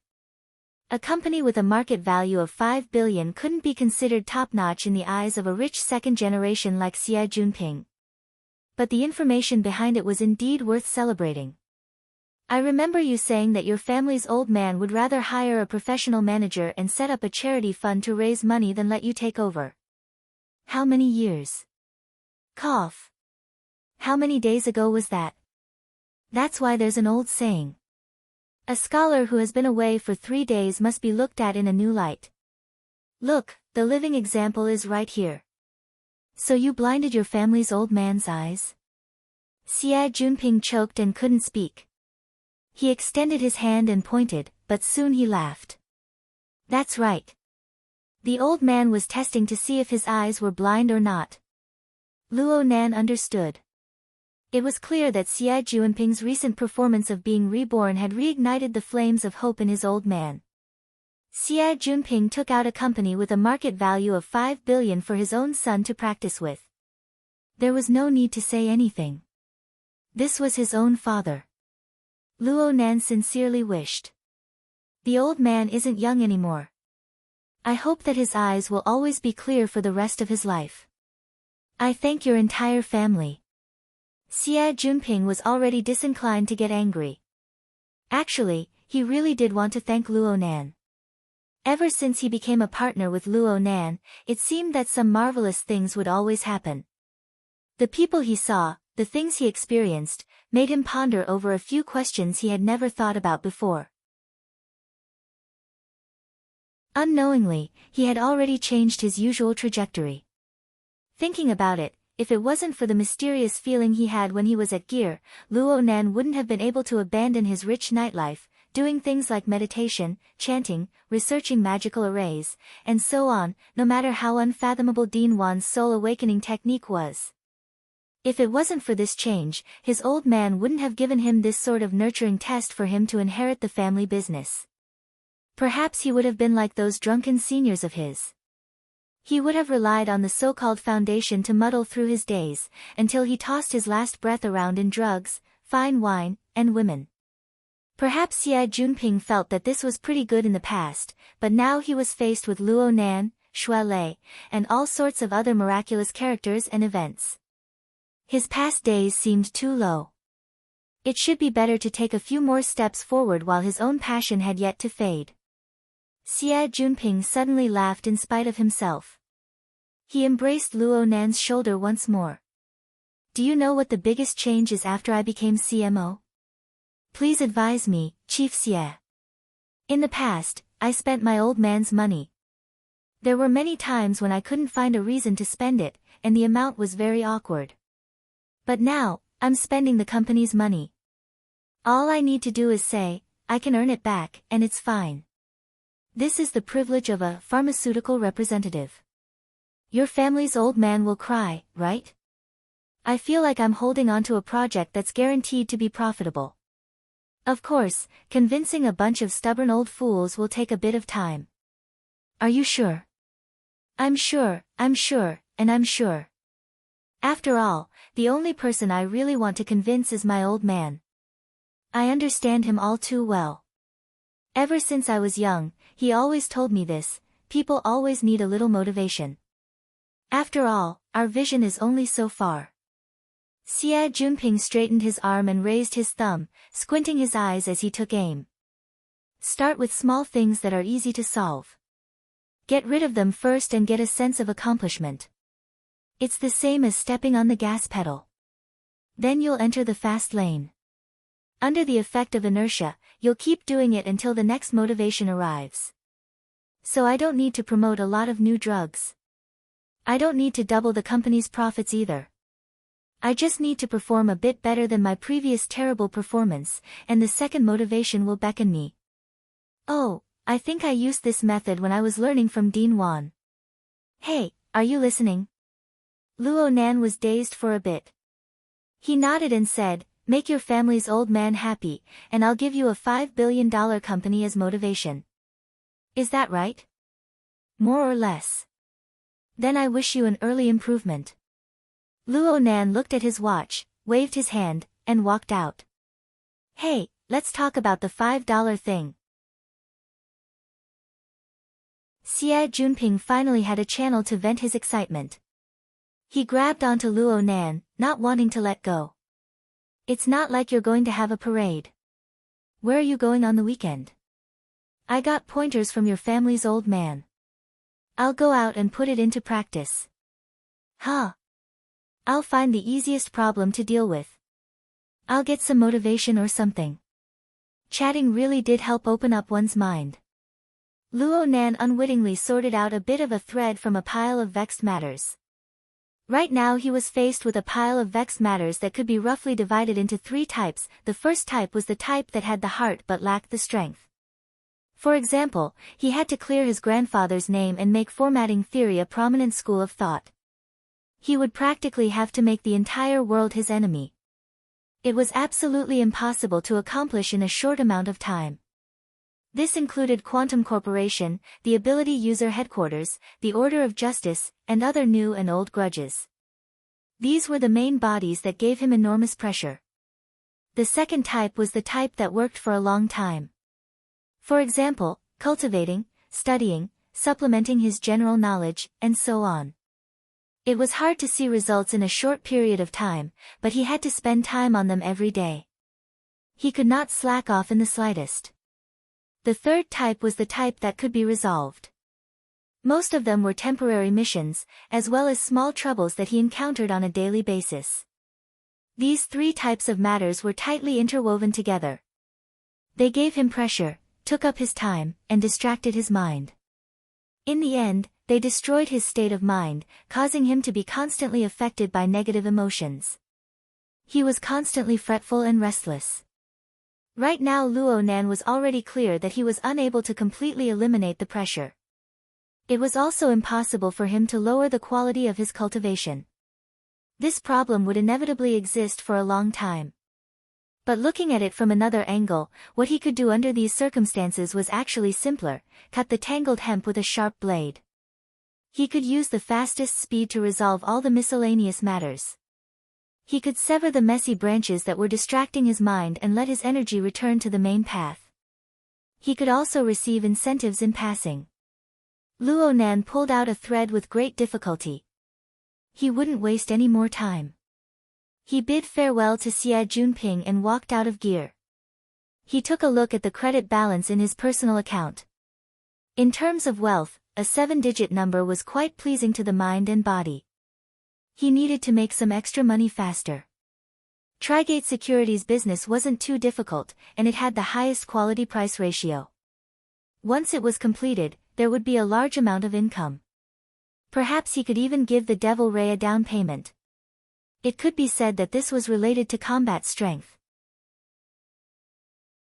It was necessary to speed up the progress. Working overtime on the weekends. That's it. Luo Nan used the Hexier to open a high-precision city map and loaded the team's search data onto it. He could see that the search range had expanded to the core city area in half a month. There were results, but there were also negative results. According to the latest intelligence, there was a high probability that the degree of invasion of the mutants had risen from the first stage of external infiltration to the second stage of primary infection. On a level that they were unaware of, there was even the possibility of a third stage of a new type of mutant. Luo Nan was quite baffled. Things had already reached this point. The Xia city government was still sealing off the news. It was quite shameless.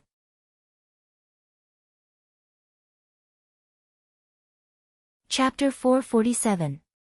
Luo Nan never expected that things would actually develop to this step when he first accepted the mission of preserving the genes and ecology of the native species. Though Luo Nan hadn't put much thought into this matter over the past half-month, he had still borrowed his knowledge to participate in a few meetings. He knew very well that he couldn't complete the mission alone.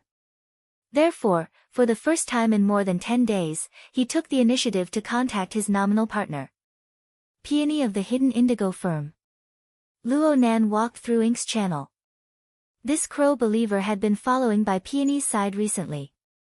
Using Ink as a medium was undoubtedly the most convenient. But when Luo Nan's telepathic thoughts shifted to absorb Ink's perceptual information, what appeared before his eyes was a world of darkness. Luo Nan spent a few seconds to get a general understanding of his surroundings. This was an alley between tall buildings.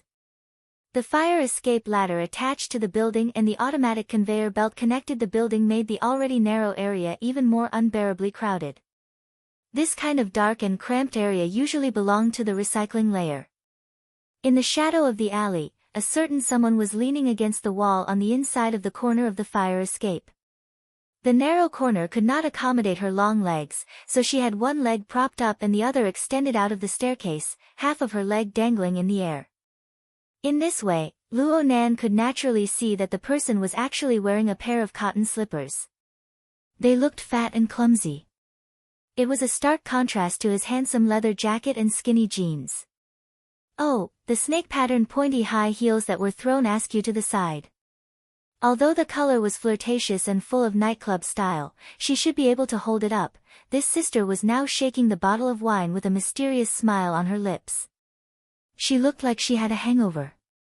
Needless to say, she definitely looked good.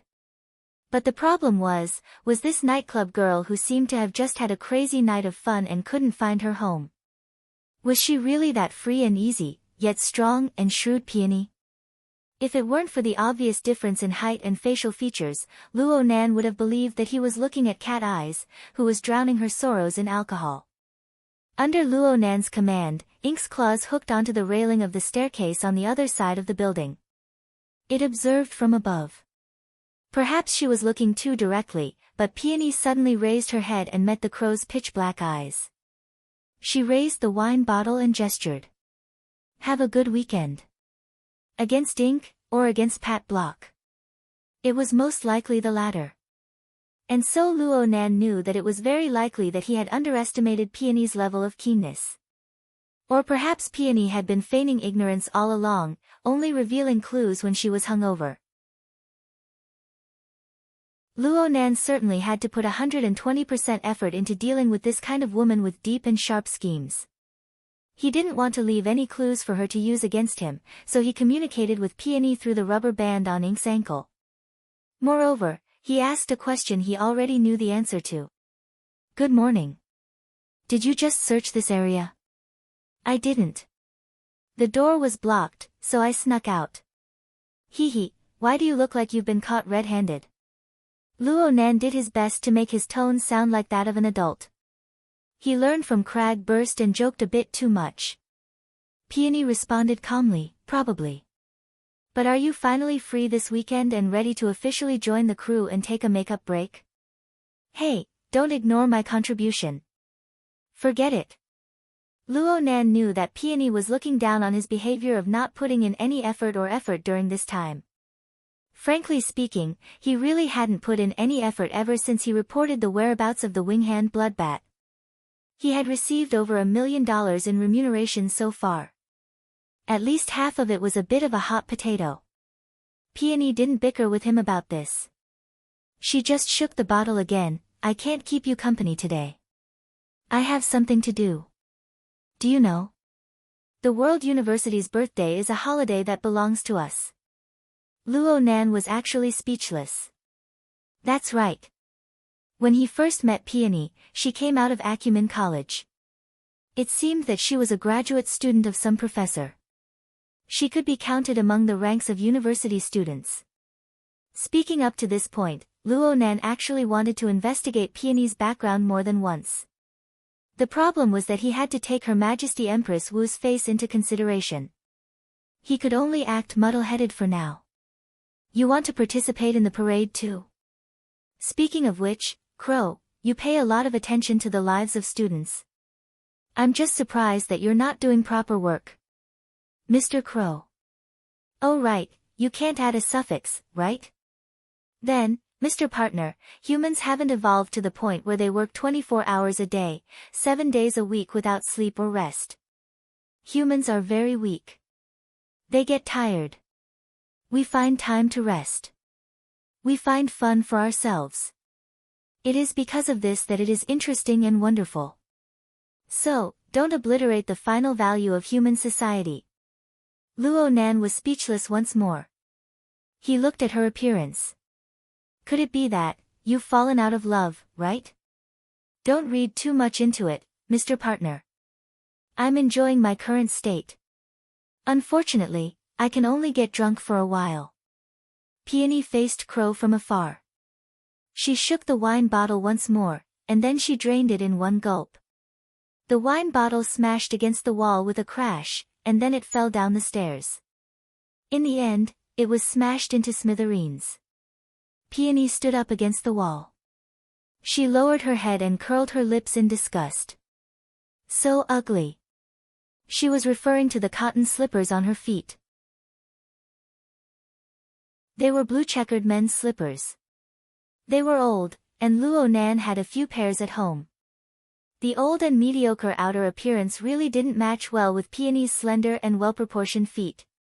Speaking of which, could it be that this person became a mistress and was blocked at the door by the main wife? Did she run away in a panic? Elite women played this game these days. Well, it seemed to be common in television dramas. In reality, this was probably true love. It was a pity for those spare tires and men who admired goddesses. Luo Nan didn't make any moral judgments. In any case, he wasn't the one taking over. However, his feelings toward Peony had changed a bit. The element of looking up to and admiring her had lessened a bit, and he felt a bit more realistic. They were all ordinary people. Right now, he was a bit worried about Peony's state. It wasn't safe for a great beauty to stay on the recycling stratum when she was hungover, even in broad daylight. As for Peony's personal strength, he still had no idea. Hey, where are you going? Peony didn't answer. She turned her head and looked around. Finally, she saw her high heels lying crookedly to the side. She chuckled and casually kicked off the cotton slippers on her feet. She fitted her feet with the most suitable decorations. The bewitching patterns and shapes instantly drew out lines that were pleasing to the eye.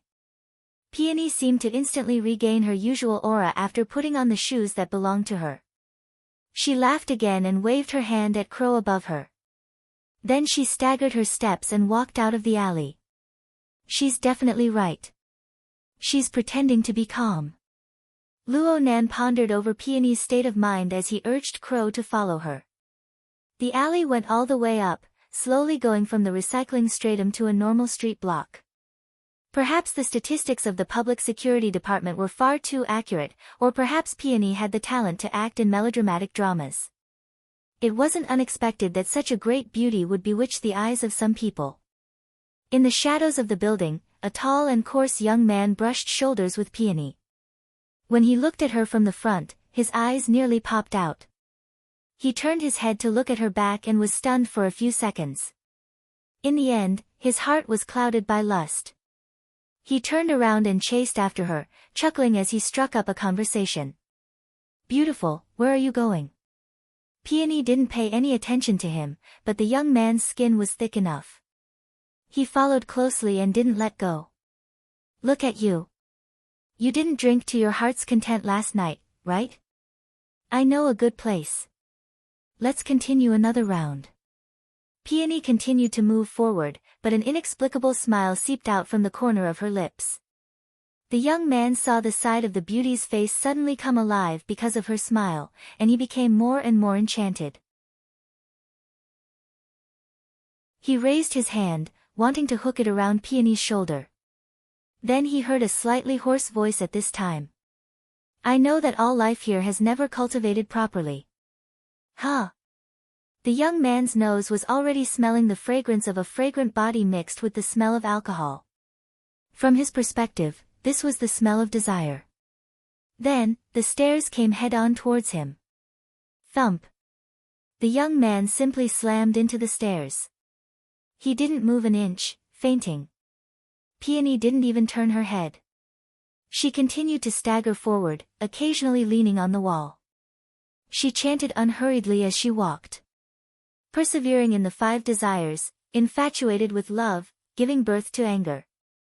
Using all desires and karma, falling into the 3 evil paths. Within the 6 pleasures of reincarnation, suffering all bitter poisons. The minute form of conception, constantly growing from generation to generation. What the hell? Luo Nan didn't understand half of what he heard. He just felt that it was like some sort of Buddhist scripture, and the color of the words and sentences made him feel uncomfortable. Peony's footsteps came to a halt just as he was baffled. She wasn't far from the mouth of the alley. The morning sunlight cut through the gaps between the tall buildings, miraculously falling at the end of the long alley ahead. Over there was a relatively bustling street. The stream of people passed through, and the clamor entered the ears.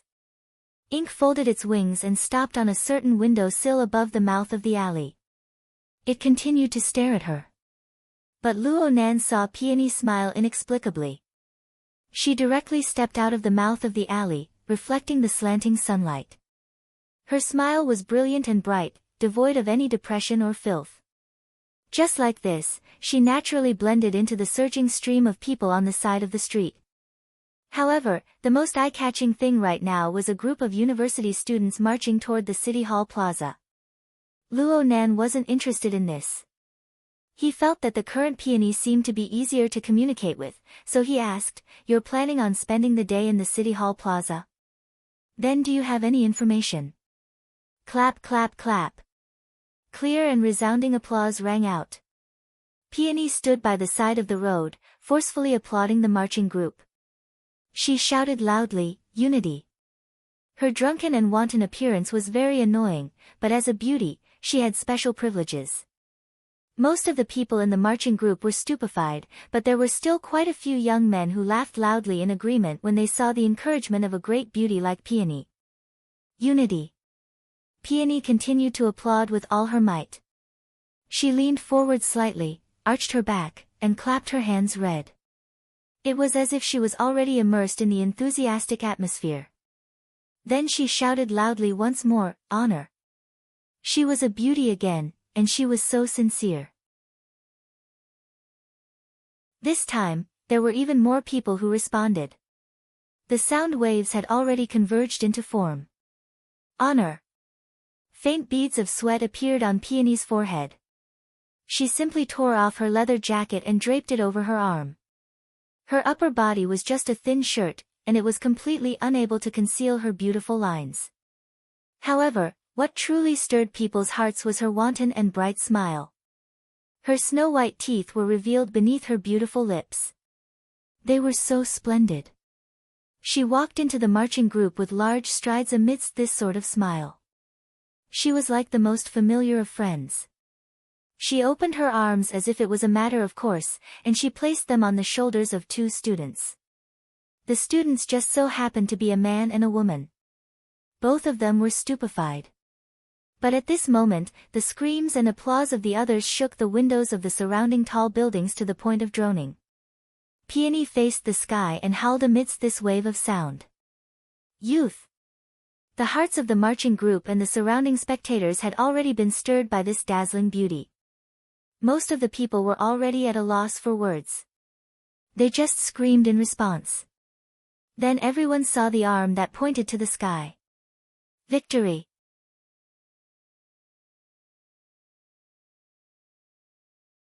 Chapter 448. This Crazy Woman. Luo Nan never imagined that a beautiful woman with the style of an elite like Peony would play so wildly after getting drunk. The most important thing was that she had super powerful rallying power. Even the citizens on both sides of the street were stirred up by the scene before their eyes. Quite a few people applauded, whistled, or gave thumbs up to the parade. The atmosphere and emotions of each side interweaved and collided, pushing the entire street to a state of climax.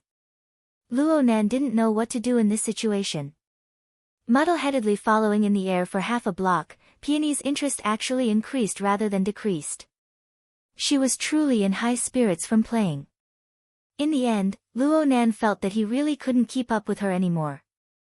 He called out in secret, "Hey, are you planning on marching all the way to the municipal plaza?" Upon hearing this, Peony raised her head.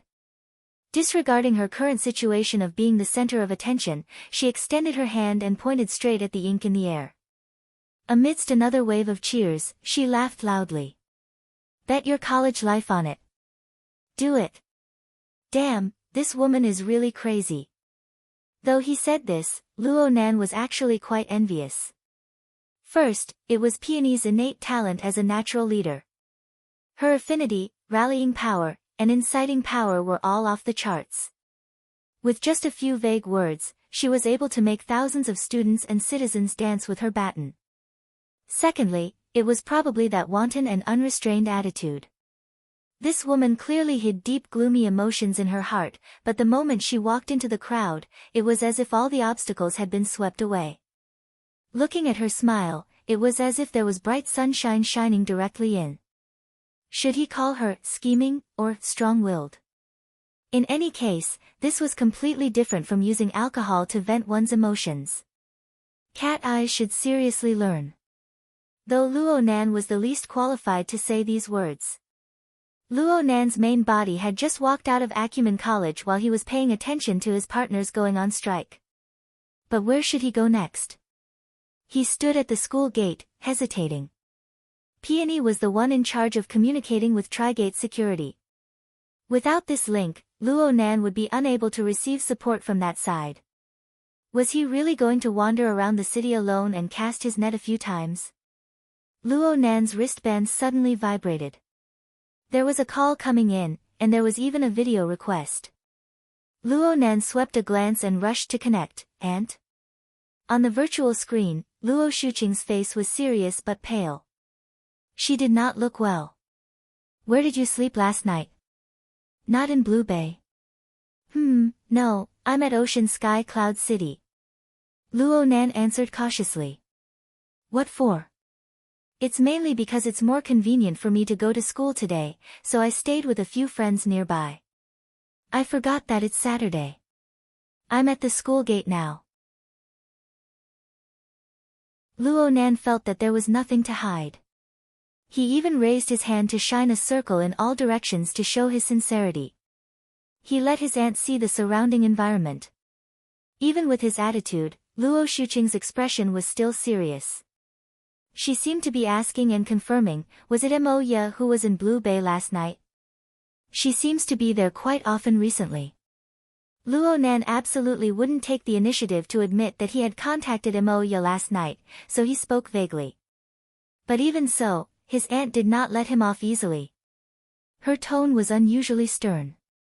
"You clearly know that Mo Ye has been staying out with those scoundrels and hasn't returned, yet you still make things convenient for her. Do you think she's not having enough fun?" "How could I?" Luo Nan cried out, feeling wronged. "My sister wants the access rights. I can't just not give it to her.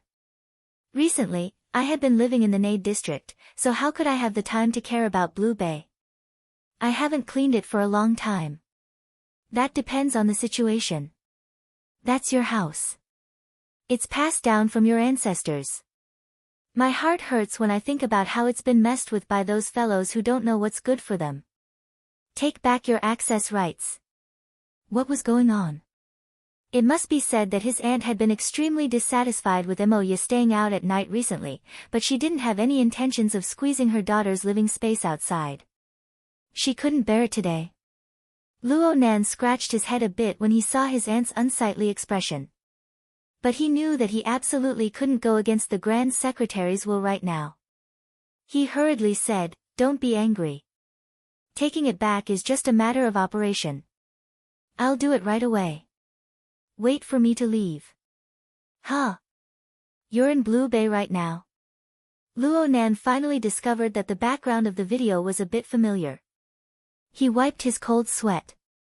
He never thought that his aunt would actually get up early in the morning and kill her way to Blue Bay community to block the door. Clearly, his aunt had lost all patience with Emoya's lifestyle.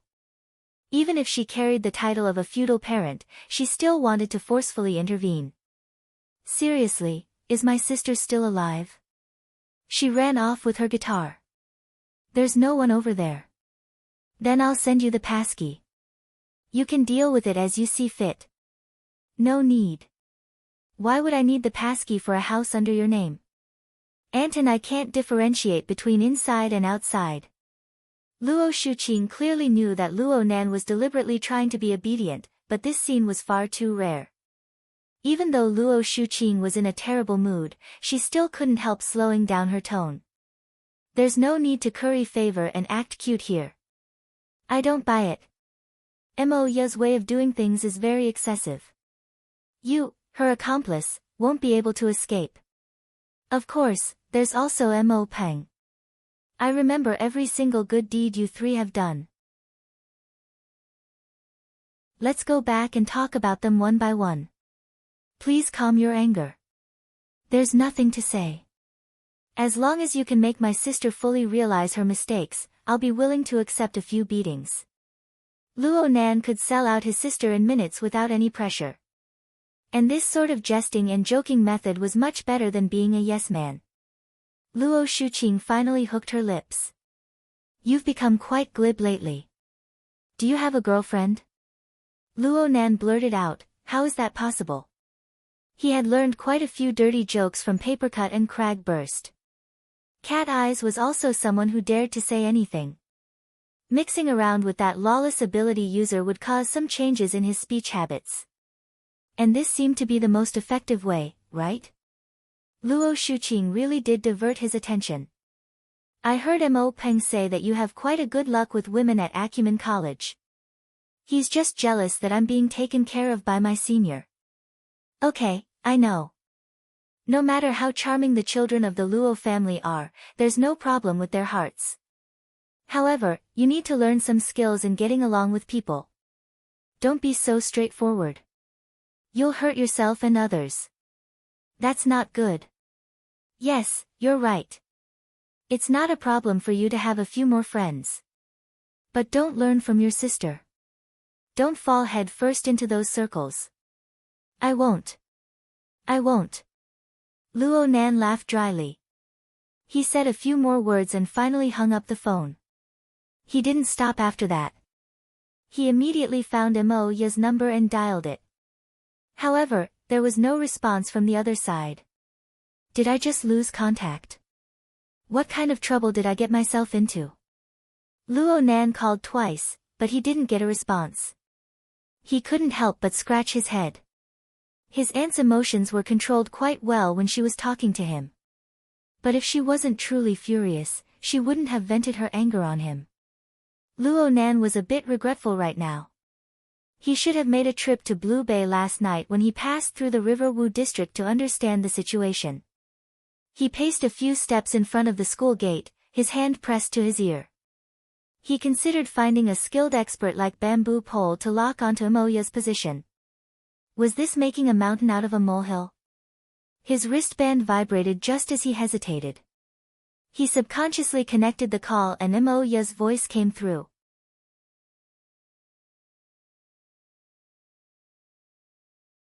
Chapter 449. You're looking for me. Luo Nan let out a sigh of relief when he heard Moya's voice. Then his anger flared up. You're the one who's looking for me, to take the blame. What are you talking about? Moya's background was noisy. The sound of a piano and drums joined together. It seemed like someone was calling her. She responded with two sounds before turning around to talk to Luo Nan. I'm rehearsing right now. I'll contact you in a bit. Luo Nan looked up at the sky and sighed. Moya, you sure have a big heart. The high priest has exploded and you still have the heart to rehearse. Are you going to hold a concert for 10,000 people? 100,000 people level. Screw your 100,000. You're dreaming. Yeah, I'm dreaming. I'm hanging up. Moya. Why don't you try calling my name again? So what? Moya, you tricked me. Tisk, little brother, you're such a good boy. Come over to the municipal plaza at noon. I'll treat you to a meal and introduce you to some beauties. Luo Nan was a bit stupefied by Moya's unpredictable attitude. But he soon recalled that this was Moya's usual trick. He laughed and was about to retort when Moya said, "Oh right. Don't come too early. Our practice venue is rented until 2 o'clock. We'll be racing against time. There's really a show. What do you think? I'll contact you at noon." I'm hanging up. Then the call was cut off. Luo Nan stood at the school gate and sighed after a while. Today's plan was doomed to fail. He spoke to Chinikuan and rode a security vehicle to the municipal plaza. It was a bit early to go over, but his previous plan had been destroyed. He didn't know what to do for a time. Luo Nan's consciousness shifted to Ink's location in the car and locked onto Peony. If Peony were to follow the procession, they would most likely reach the municipal plaza. For safety's sake, he needed to maintain a distance from her. But what in the world was this sister doing? She was stirring up a storm in the procession just a moment ago, but she immediately left the procession after receiving a phone call. Luo Nan ran to a relatively sparse location with a few flashes of light. Ink followed him out of habit. Peony displayed her extraordinary keenness once more. You're here again. How did she know that I just left for a while? Luo Nan was a bit stupefied. He replied, what are you going back and forth for? Peony stood in the shadow of a tall building, far away from the clamor of the crowd. She smiled as she looked at the surging stream of people. Fulfilling everyone's wishes. For them, this level of achievement was enough. In any case, most of them didn't want to do anything. Even if some of them were like this, they didn't have enough awareness to pay the price. It's not even as good as your attitude towards work. Even. That wasn't a good word at all. Peony put on her leather jacket again and laughed happily. Including me, I'm not as good as you, alright? That's why it's good to participate. It's more valuable to work with you. Thank you for thinking highly of me, but now it's my turn. When you said you have something to do, are you referring to watching the parade with me? Go to the municipal square on the way. Municipal square. Where are you going? You're right. That place will be a good place soon. The city government will cry if they hear this. As long as it's meaningful to us. This is indeed a good opportunity. Luo Nan was suddenly unable to keep up with Peony's train of thought. Opportunity? What opportunity? Peony pulled her hair back into a ponytail. She bit a rubber band in her mouth and cast a sidelong glance at Ink. It looks like I overestimated you, Mr. Partner. Luo Nan didn't care about Peony's evaluation. He knew early on that this Miss Peony could toss him in the dust in terms of planning and scheming. She was just stating the facts. His attitude was upright and very calm.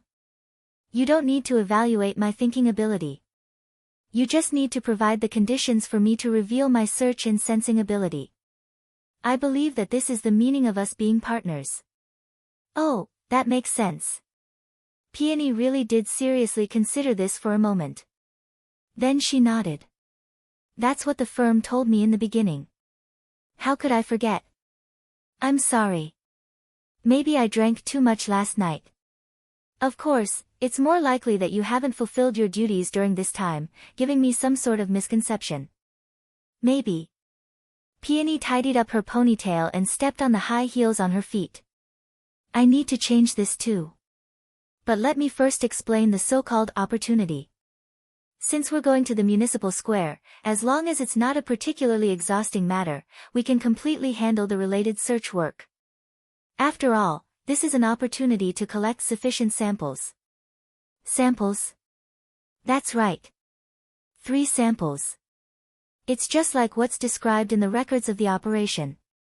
After this period of incubation, the probability of a third-stage mutant infection appearing has already reached a statistically significant significance. Speak in human terms. In other words, due to the invasion of this batch of mutants, the ecosphere of Sia City has already received serious contamination. Affected by this, it's very likely that a primitive mutant has already appeared by our side. Its original form might be a rat, a wild dog, a crow, or even a person. But in the end, it will become a monster with an intense desire for destruction and an instinct for reproduction. And then, the municipal government is still sealing off the information. Then a biohazard crisis type of blockbuster will play out in Sia City. When that time comes, we definitely won't be able to get the follow-up payment. The firm's reputation will pretty much be wiped clean. I'll lose my job, and my partner will probably have to change employers. Of course, this is the worst-case scenario. Hee, this demonstration is truly righteous. It's also our opportunity. Peony pointed at the gradually departing procession. Look, a procession like this can be seen on over half the streets of the city. There are a total of 954,000 or so registered university students in the Sia City region. They come from over 70 institutions of higher learning. 4 major districts are spread throughout the north, south, east, and west of the city. The number of people participating in the demonstration is over 100,000. And if we include those fellows who join in the fun, the police and civil servants who are responsible for maintaining order, the merchants who seize business opportunities, and service personnel, etc., the number of people involved will certainly exceed 200,000. Oh right, there's still a performance tonight. Singers, famous actors, popular boy and girl groups, virtual idols, and so on. By the peak hour of the evening, the number of people gathered within a 5-kilometer radius of the municipal plaza will be between 300 and 500,000 people. Do you believe it or not? Luo Nan didn't respond. He couldn't help but think about what a canned sardine crowd of 500,000 people would look like. At that time, the residents of every corner of Sia City will appear in the plaza. A sampling rate calculated from the total population of 90 million people in the main city district of Sia City is quite reasonable, whether it's from a sociological or biological perspective. Luo Nan had a general idea, but he still needed to confirm it. What do you mean?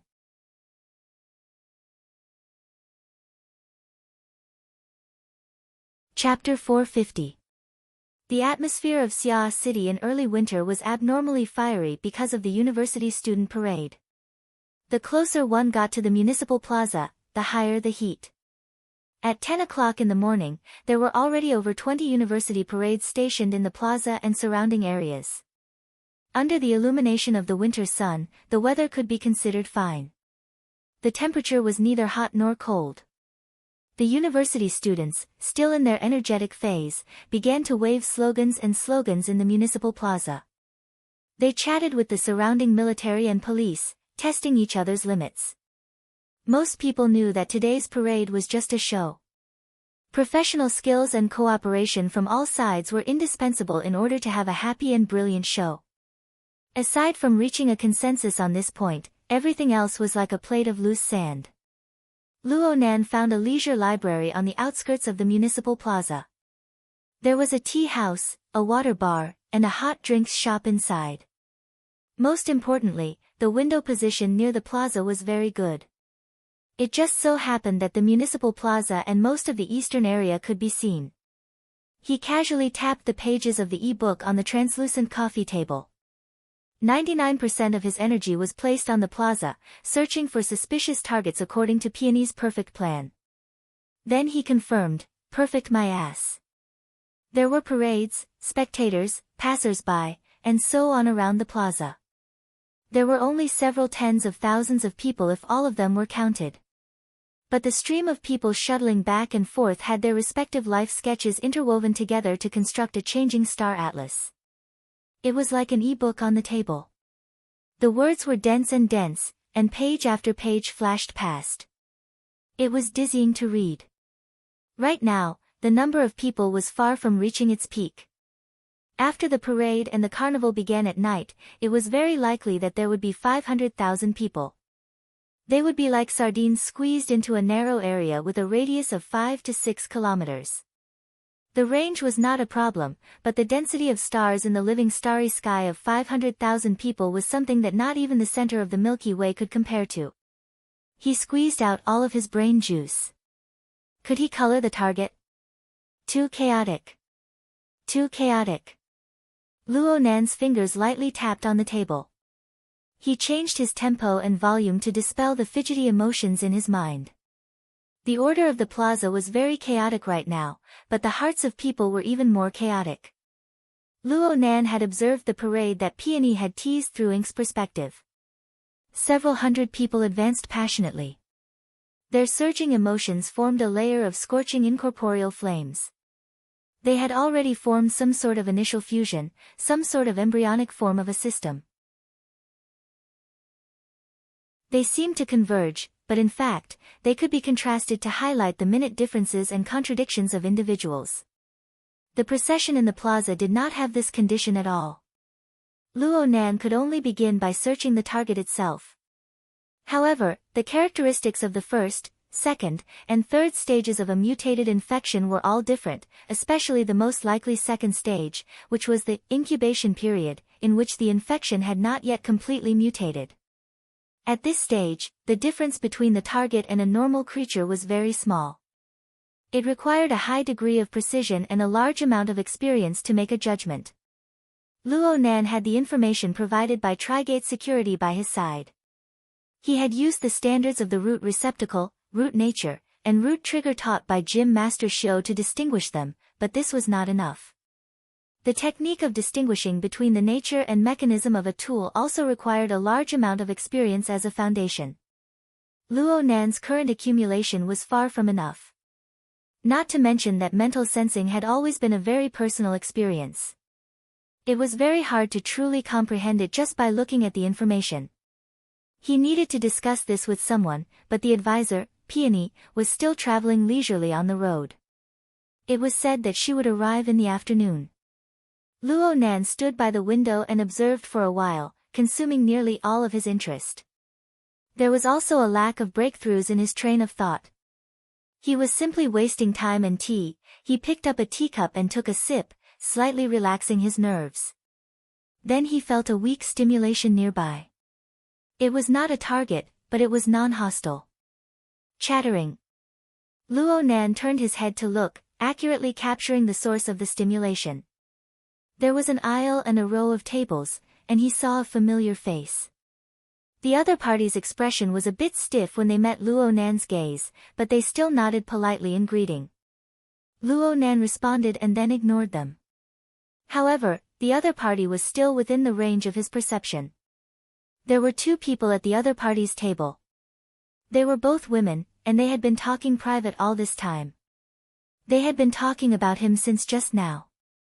Xian, who's this? You're frozen stiff. Don't mind me. No way. Don't tell me this is your ideal type. Turner will cry, right?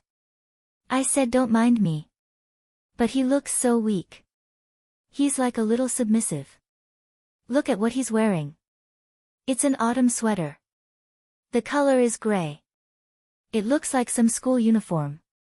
He's always reading with his head down. He has no friends. He's all alone. He's a typical depressed person. Shut up. Hey, you're being too protective. Are you secretly in love with him? Big-headed fish. Okay. Let's not talk about him. Let's not talk about him. What do you think about the seat I booked? The plaza will certainly be a mess at night. This place is the best. It's quiet and the atmosphere is pretty good. It's more suitable for a woman like you. Speaking of which, that person is sitting there. It's fate. Hey, where are you going? The restroom. The conversation ended, and a young girl with a slender figure stood up from the table. She wore fashionable clothes and left with a taut face. However, she shot a glance at Luo Nan before she left. Unfortunately, their gazes met once more. She could only nod with a stiff expression. Then she turned around and left in a hurry. She was Yuqin. She was the second generation of a certain pharmaceutical company. Last time at Aurora Cloud City, she was Luo Nan's guest. Her older brother Yu Zheng's performance was terrible. He had caused quite a bit of trouble, but she had always been very calm and smart. She behaved with propriety. The impression she gave others was okay. Luo Nan paid more attention to the reservation information Yuqin revealed during her conversation with her companion. He tapped on the table, and sure enough, he saw that the reservation time was displayed. It was from 6 p.m. to 2 a.m. the next day. In other words, he could only stay at this seat until 6 p.m. at most. Then this place would belong to someone else. Should he find another place? Hold on.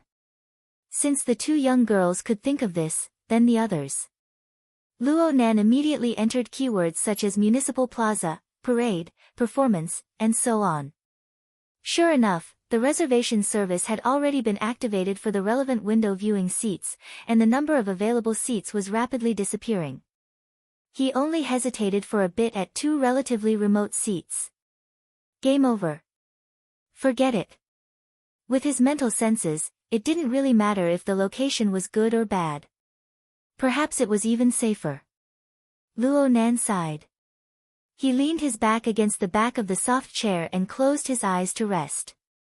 But he felt that something was wrong in the next second. He opened his eyes and saw Yuqin's companion walking over with light steps. Her round face was smiling and she had very cute baby fat. She wore a pair of ladies' sunglasses on the tip of her nose. They were crooked, and she looked as if she had stolen them from home to play. She looked very young and tender. However, she was quite tall. She wore a loose pink windbreaker paired with black pencil pants and white sneakers. Her frame was very lively.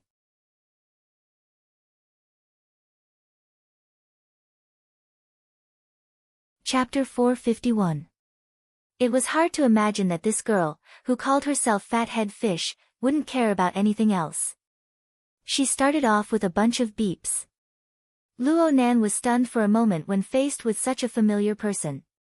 He politely got up and touched Bai Yu's hand. He introduced himself, Luo Nan. Hello. We know each other now. As she spoke, Bai Yu sat in the seat across from Luo Nan. She giggled as she looked at him. Her eyes seemed to be shining. How long have you known Siener? I know all of Siener's friends, but I've never seen you before. I'm a student at Acumen College. I used to be at 6th High. I also used to be at 6th High. Bai Yu suddenly became excited. It's fate. But how come we've never met before? Luo Nan laughed. Do you know Mo Han? I'm her cousin. Henin's cousin. Isn't that a little fatty called Mo Peng? I'm the other one. Oh, what a coincidence. I'm also a transfer student. I transferred to Xiqing District 2 years ago for the sake of making my debut. But you should be pretty low-key in 6th High, right? Yeah, I don't really come out to play. Bai Yu's heart was filled with curiosity. She was a young girl driven by curiosity. She didn't have any scheming thoughts. Luo Nan suddenly felt that Yuqin's circle of friends was pretty good. She didn't hate anyone other than her blood-related older brother. It was said to judge people by their friends. Just from this point alone, Yuqin was quite good. In any case, the perfect plan was ruined. There was still some time before Moya's treat. Luo Nan was bored, so he chatted to pass the time. You just mentioned making your debut. Are you an artist? Humph. Bai Yu made a complicated yet adorable gesture. BHD's youngest, Bai Yu, will be joining us. Seeing Luo Nan's stupidly lack of reaction, Bai Yu's smiling face collapsed. I knew it. You don't belong to my fan club. Of course, I don't have many fans to begin with. Luo Nan was a bit embarrassed. Sorry, I really don't understand this. BHD is the name of the group. That's right, Bobblehead. But you just need to remember to shake your head, doll. The name is easy to remember. But it's still the 18th line. As she spoke, Bai Yu shook her head. Her movements matched her cute aura perfectly and her body swayed rhythmically. However, Luo Nan's gaze accidentally swept over her chest, which was completely incompatible with her age. This was because the trench coat had opened up after sitting down, and the thin layer of fabric inside could not hide the full curves. Acting like this at such a young age was simply against the rules. Luo Nan didn't have any crooked thoughts, but he was a bit embarrassed. He hurriedly averted his gaze and took the initiative to speak in order to conceal it. You and Yuqin came out to watch the parade? Bai Yu waved her finger. Hey, although we are an unknown, we are still a duo that debuted. Do you see that? In the middle of the square, the scenery will be built in the afternoon. That will be our stage. Don't forget to help us tonight. As she spoke, she sighed again. We can't talk for too long. I still have to meet up with my sisters in a while to practice more. To the square. This sentence inexplicably made Bai Yu laugh out loud. She burst out in laughter and almost threw her glasses off her nose bridge. It was on this building. The company is worried about traffic jams, so they rented a floor for practice. When rehearsals begin, we can use the underground passageway to go backstage. Rented a floor. Luo Nan was a bit shocked. He remembered that this was a large office building that occupied a large area. How much would it cost to rent it for a day? For an unknown girl group like BHD, would the cost of a night's performance be even a fraction of this? Bai Yu understood Luo Nan's thoughts and said, our company is very large. There are 5 or 6 groups participating tonight. There are even big singers and big singers. Luo Nan grunted and asked casually, who is it? Bai Yu was about to answer when hurried footsteps and a deep male voice approached at the same time, doll. Oh my. Bai Yu's first reaction was to jump up and lean against the previous table, but she didn't have the time to do so. Someone blocked her way. The person that appeared on the walkway was a man in formal attire. He was roughly 30 years old, had a straight face, and had a serious expression. He faced Bai Yu directly. You said that you came to pick up the teacher. Where's the teacher? That, sit down. Are you afraid that people won't see you? The man in formal attire scolded in a low voice and indicated for Bai Yu to sit down. He sat down as well, just in front of Luo Nan. Only now did he cast his gaze towards Luo Nan. The meaning of scrutiny was extremely thick, and his thick eyebrows were knotted together. Your friend? Dating? How is that possible? Bai Yu nearly jumped up again, but she retreated in defeat under the gaze of the man in formal attire. She could only speak pitifully, Brother Jing, you've misunderstood. This is my best friend's husband. Husband my ass. Chatting with Bai Yu was very relaxing, but being entangled with her was boring. Luo Nan wanted to communicate with this guardian-like man. But before he could get up, he noticed that Yuqin had returned from the restroom. She didn't see Bai Yu when she returned to her seat and looked around blankly. Bai Yu waved at her fiercely. She was mindful of the surrounding environment, so she secretly shouted, Xian, don't get lost. Over here. Yuqin turned her head when she heard this. She was separated by an aisle and saw that Bai Yu was actually sitting together with Luo Nan. She was immediately stupefied. Bai Yu shouted at her, "Hurry up and come claim your boyfriend. Don't let Brother Jing misunderstand. Aren't we together?" Luo Nan lowered his head to look at the number of cups on the table. He knew that this fat-head fish was probably in a real tragedy. Brother Jing clearly saw through this, but he didn't say anything. His gaze shifted back and forth between Luo Nan and Yu Qin. He seemed to be deep in thought. Yu Qin hesitated for 2 seconds. In the end, she walked over and stood by the table. She quietly shot a glance at Luo Nan during this process. Then she slightly lowered her head.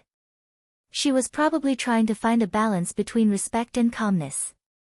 But unfortunately, she failed. Her slightly fast heartbeat, her controlled breathing, her nervous system's inhibition and counter-inhibition. Every detail exposed her nervous state of mind. Bai Yu wouldn't be able to see through this, but the man in formal attire across from her would probably be able to see some clues. But then again, this man gave Luo Nan a strange feeling.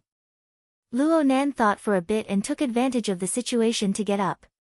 He faced Yu Qin and said, "You can sit inside." "This is..." Luo Nan was asking Bai Yu, but Yu Qin, who was still standing there without moving, quivered. She took half a step forward and said softly, "This is Mingtang Culture's manager, Mr. Hai Jing, Hai Jing." Luo Nan was curious. Before Luo Nan could figure it out, Hai Jing's serious face relaxed from astonishment and bewilderment. In the end, it transformed into a carefree smile. "Nanster, is that you?"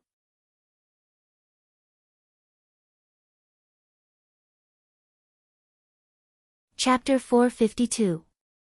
Upon closer inspection, the title was just a knock on the door. The true key was the smile on Hai Jing's face.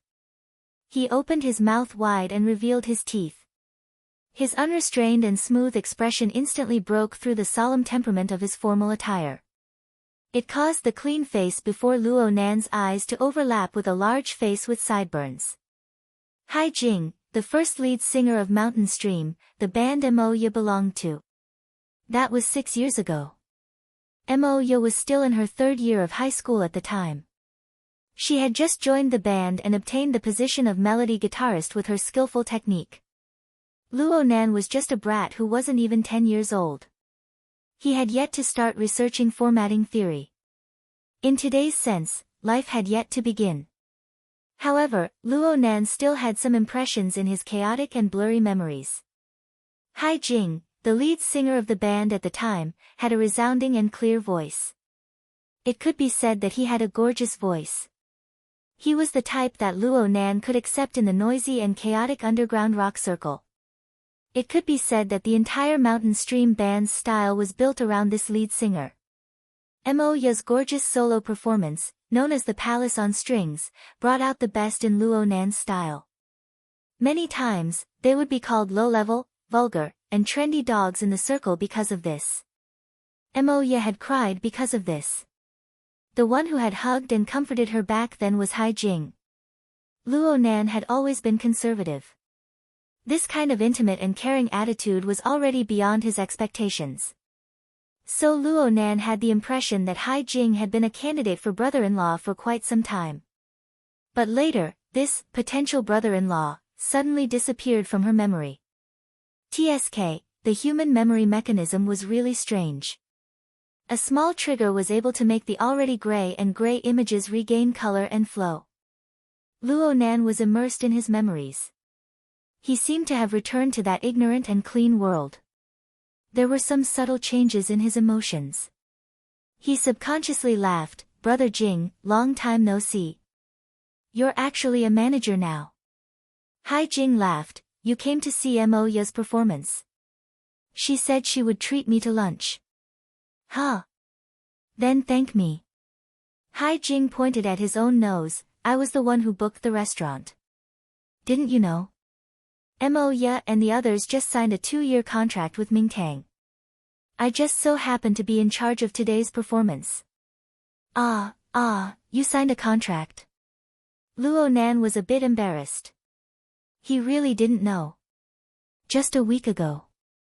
They performed well at the Manching Music Festival, and the company was optimistic about their prospects. Has Moya been hiding outside for the past few days? Hee, I've really offended my aunt. Hai Jing's deep understanding of Moya made Luo Nan vaguely believe that Moya had always been here for the past few years. Hai Jing nodded. He pondered for a moment as if he was considering something. In the end, he pointed upwards.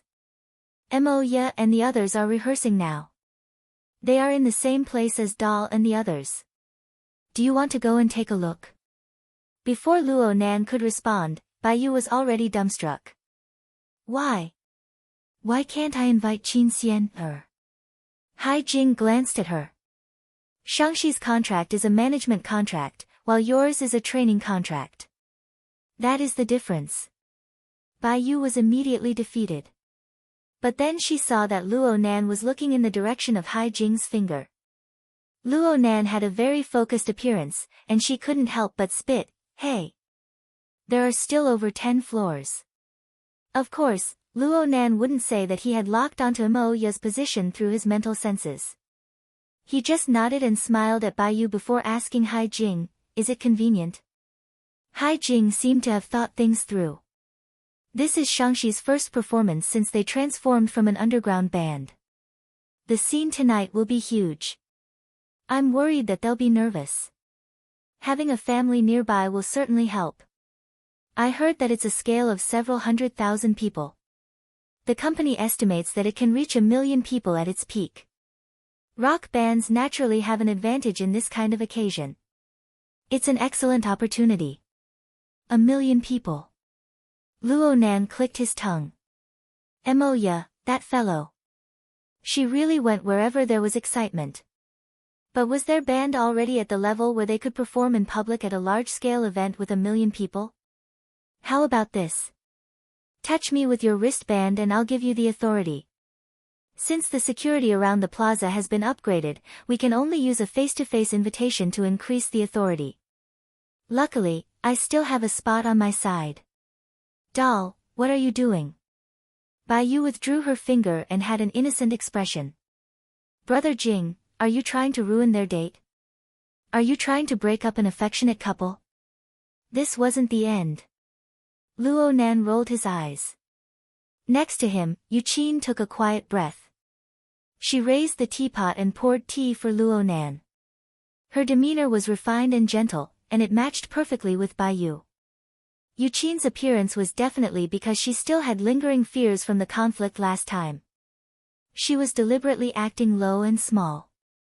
Luo Nan felt that it was pointless. He waved his hand and was about to speak, but Hai Jing spoke first. 1 is a hire. 2 is also a hire. It just so happens that the company is short on manpower right now.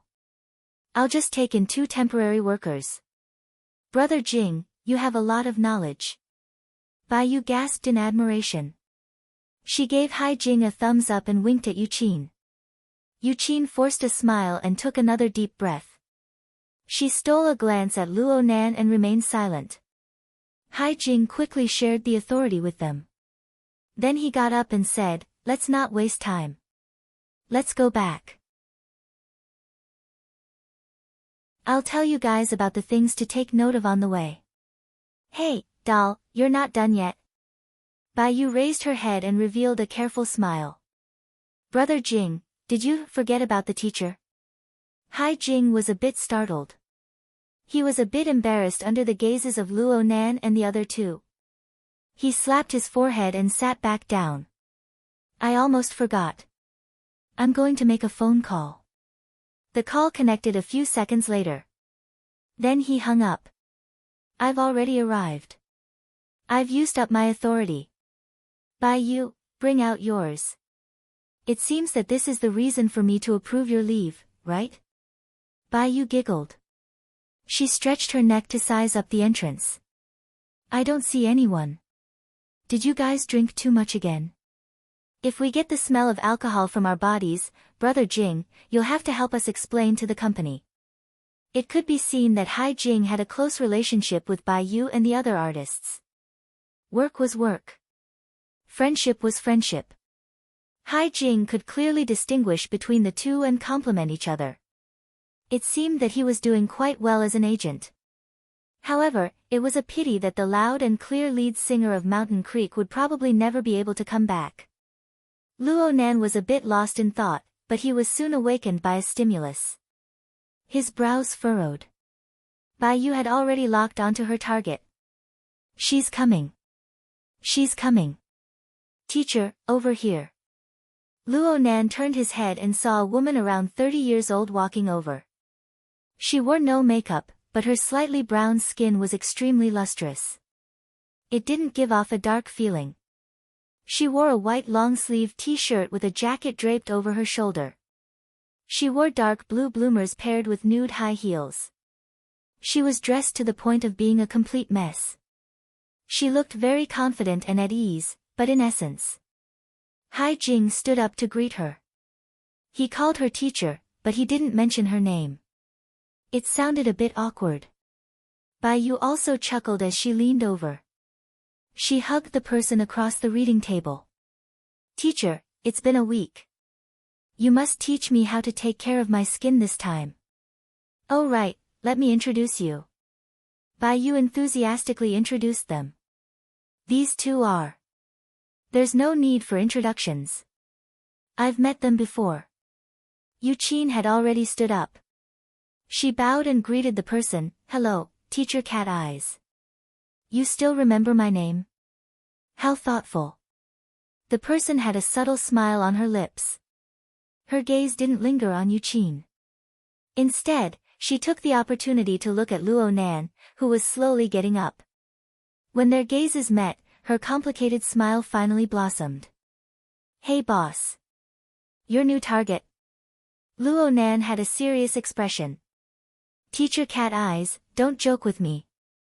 He could only respond like this. Otherwise, he would have no way of explaining things to Hai Jing and Bai Yu. Hai Jing appeared to be quite shrewd, but Bai Yu was already stupefied. You guys know each other? The boss behind the scenes of your teacher's studio is Luo Nan. It can't be. Luo Nan finally laughed, but his laugh was very powerless. I said it was just a joke. As for whether it was a joke or the cause and effect, Cat Eyes, take care of it for me first. The casual and confident-looking woman before him was none other than Cat Eyes. Her public identity was that of a dance teacher. In the inner world, she was a registered member of the Ability User Society. She was a psychic sensing awakened, and her most proficient ability was long-range perception. However, from Luo Nan's perspective, this female awakened, who was in the prime of her life, had the most significant attribute. She was a believer on the staff level under his formatting theory. She was a component of a large production line that provided him with an unending supply of soul strength. Cat Eyes had not met Luo Nan since the incident at Aurora Cloud City. However, the connection between them was much more frequent than before. They continued to break in. Luo Nan took the initiative. He didn't care much. Cat Eyes was completely passive. She thought quite a bit. Over a dozen days passed. Whether Cat Eyes was happy or not, she began to get used to the existence of a boss. This little bastard didn't sign a contract. He didn't pay her wages. He didn't give her any chance to leave. A staff member? A slave? The only thing that made Cat Eyes rejoice over was that this boss, Luo Nan, was quite undisciplined in his management. Luo Nan generally wouldn't give her trouble. Even if he did, the difficulty wasn't too high. Cat Eyes didn't want to change this. So when her emotions stabilized, she maintained this state of interaction with Luo Nan. She didn't give Luo Nan any trouble. He and I have been practicing dancing recently. He's a guy who really knows how to make bets. I lost, so I changed the way I address him. As she spoke, she shot a glance at Yu Qin. Yu Qin cleverly lowered her eyelids. She acted as if she didn't see or hear anything. Hai Jing laughed. So that's how it is. Baiyu asked in a silly manner, what kind of bet? Bet on your life or something like that. Cat Eyes laughed as she stroked Baiyu's face. Let's go. From the moment we meet, time starts. Pay by the minute. The awkward conversation came to an end. Cat Eyes obtained permission from Baiyu.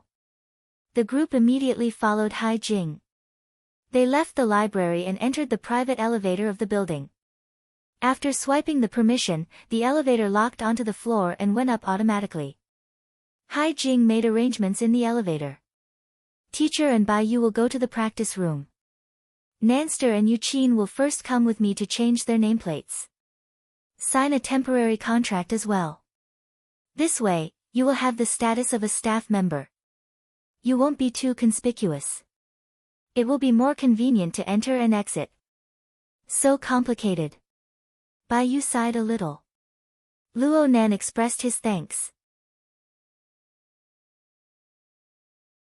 Sorry for the trouble, Brother Jing. It's nothing. You guys coming is the same as helping me. Huh? Ha, don't worry. You won't get tired even if there's work.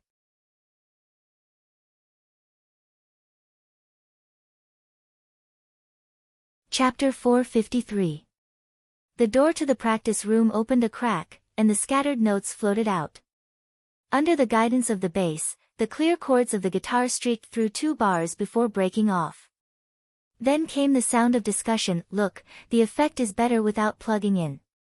You're using an acoustic guitar in a million-person venue? Aren't you trusting the organizer's equipment too much? The effect indoors and outdoors can't be compared. A small venue and a large venue are 2 different things. The acoustic guitar plan is too radical. I don't approve of it. But we need to highlight the harmonies. Wrong. We need to ignite the atmosphere. We can't ruin the entire song for the sake of 2 bars of harmonies. Don't argue for now. Let's find the feeling. Let's try a different amplifier. Then came a series of chaotic noises. When the notes floated out once more, harmony was added in the room. But it didn't even last a bar before breaking off again. Arguments arose once more. Luo Nan laughed and shook his head. Then he closed the door, not touching the restless and trembling atmosphere inside. He turned to look at Hai Jing behind him. They're really nervous. Hai Jing was a bit surprised. We're not going in. We're not going in. I'm afraid Moya will smash us with her guitar. Not yet, but it's hard to say for the others. Hai Jing touched the door handle and gave up. Then let's wait for the practice to end. After all, they're an underground band. Their nature has changed after signing with Mingtang culture. Right now is their period of transformation. It's not wrong to be nervous. Did they sign a contract or personal relationships? In other words, they'll pay more attention to commercial development, right? Yes, the trend. Hai Jing let out a light breath. I don't know if bringing them out from the underground circle is a good or bad thing. With Moya, his cousin who was obsessed with bands, around, Luo Nan knew a few things about the underground circle no matter how much he immersed himself in his own world. Signing with an underground band was a relatively sensitive topic. Many bands looked forward to signing a contract with a management company or a music company. They wanted to walk from the underground to the surface. But the traditional style of buying records but not selling their bodies, and the habit of despising the trend was still very powerful. It would be fine if they really soared to the top, but the worst thing was that they would be rejected by the underground circle and the pop circle at the same time. Many bands would collapse at this stage. It was just like the awakening of supernatural powers. If they succeeded, everything would be fine, but if they failed, they would be stuck at the edge of 2 worlds. Forget about the pressure from the outside world, just the confusion about where they stood was enough to make them suffer. Luo Nan shook his head. A sliver of heaven. A sliver of earth. Hai Jing chuckled when he saw Luo Nan's appearance.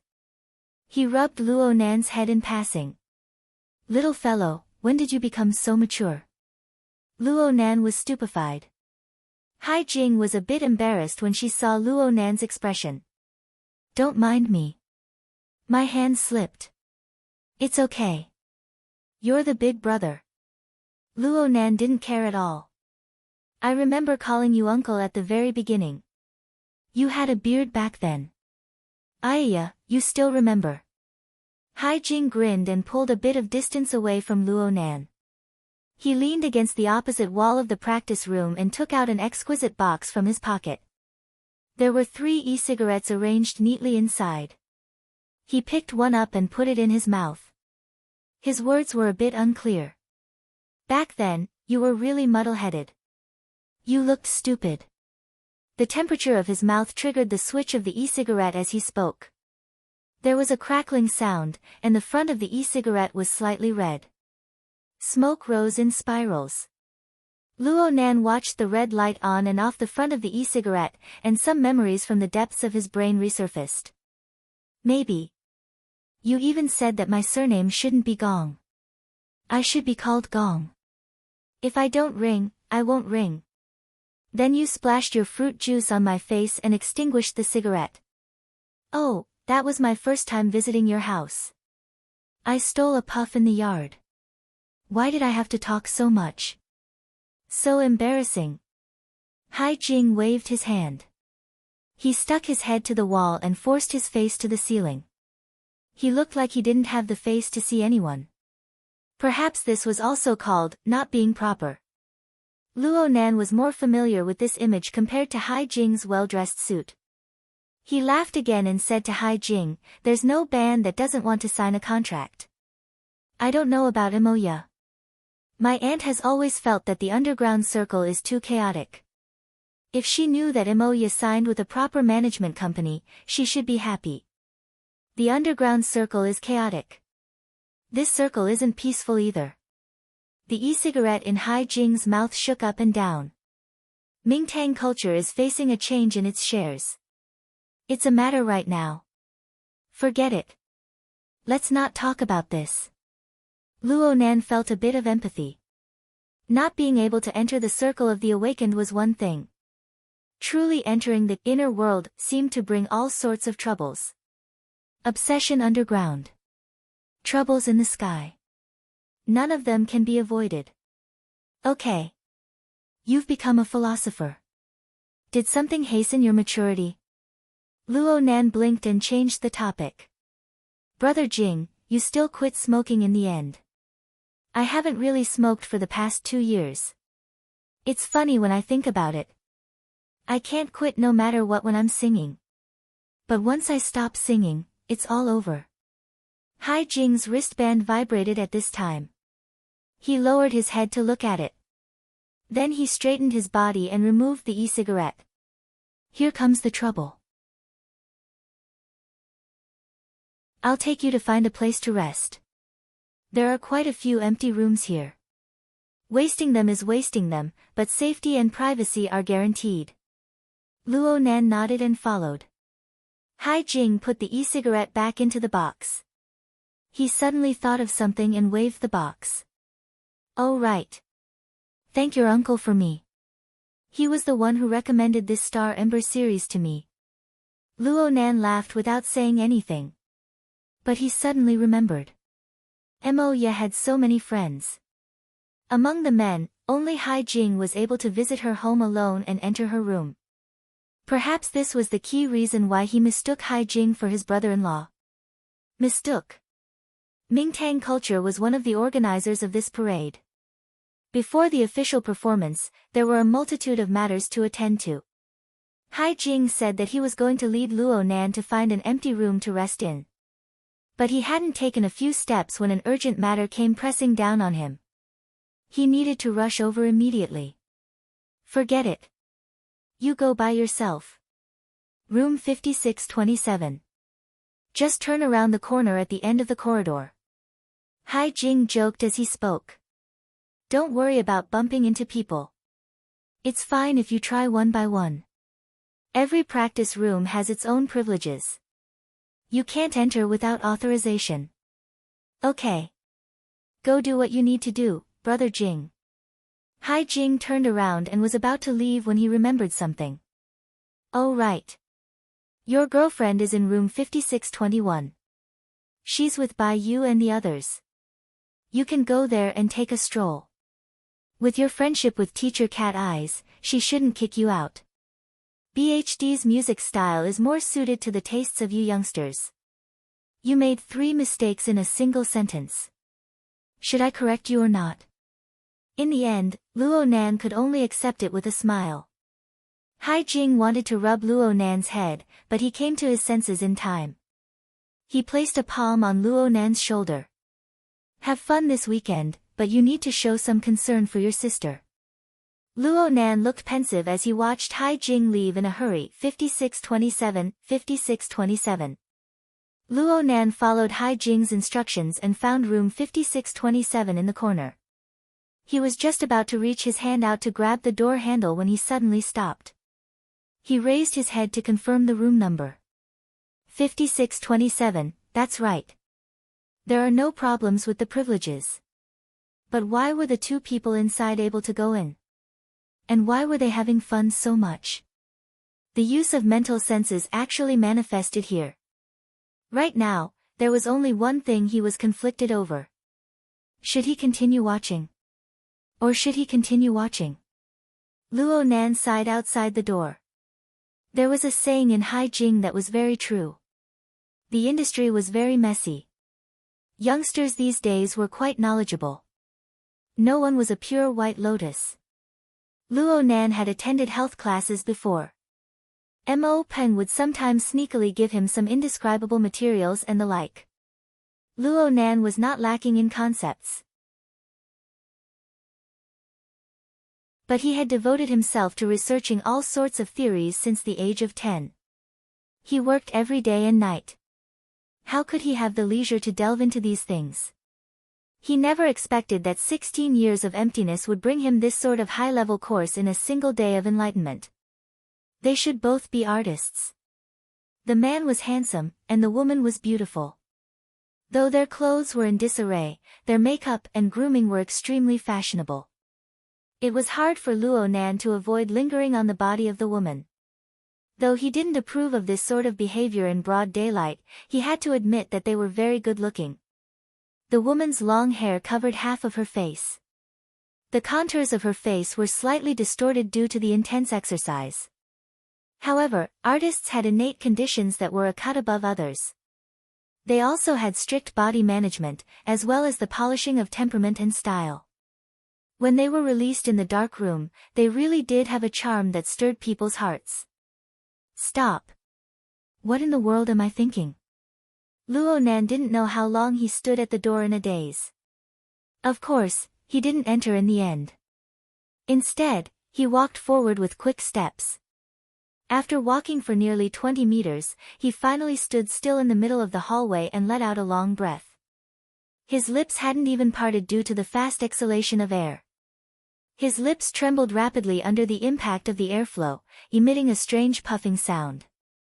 The restless air that was stuck in his chest dissipated a bit with this comical sound. Goo! The forceful choking sound of laughter was very clear in the hallway. At the same time the sound of laughter entered Luo Nan's ears, the door to the next room opened a crack to reveal Bai Yu's cute round face. What the hell? You're so conflicted just by entering the door. Luo Nan raised his head to look at the room number 5621. This was BHD's practice room. What a coincidence. He turned his head to glance back. He had walked nearly 20 meters and was only 2 doors away from room 5627. After all, the practice rooms were very large. Bai Yu must have just gone through a round of practice. A thin layer of sweat covered her forehead, sticking to her hair. Her face was flushed red as well. Did you see your sister? You came here to visit me? That's right, your girlfriend is in there. Don't you know if she's my girlfriend or not? Luo Nan only realized the ambiguity when he said it. He laughed bitterly. She has a boyfriend. What's that Caucasian guy's name again? Turner. Bai Yu blurted out.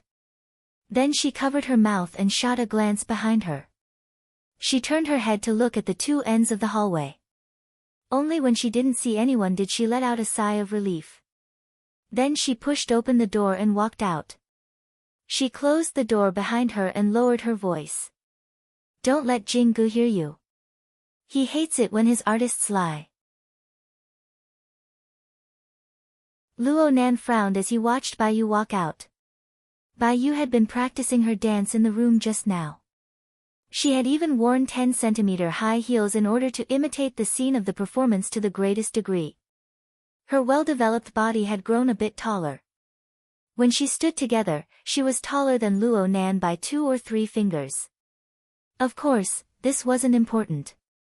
What was important was that Bai Yu was wearing a tight-fitting dance outfit. She was already drenched in sweat. The curve of her chest caused a gap to appear in her small round collar. Her snowy white flesh shone in front of Luo Nan's eyes. He didn't know whether to look at her or turn his head.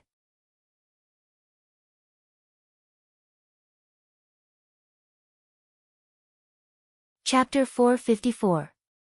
It was probably the legendary goblins that got to their brains.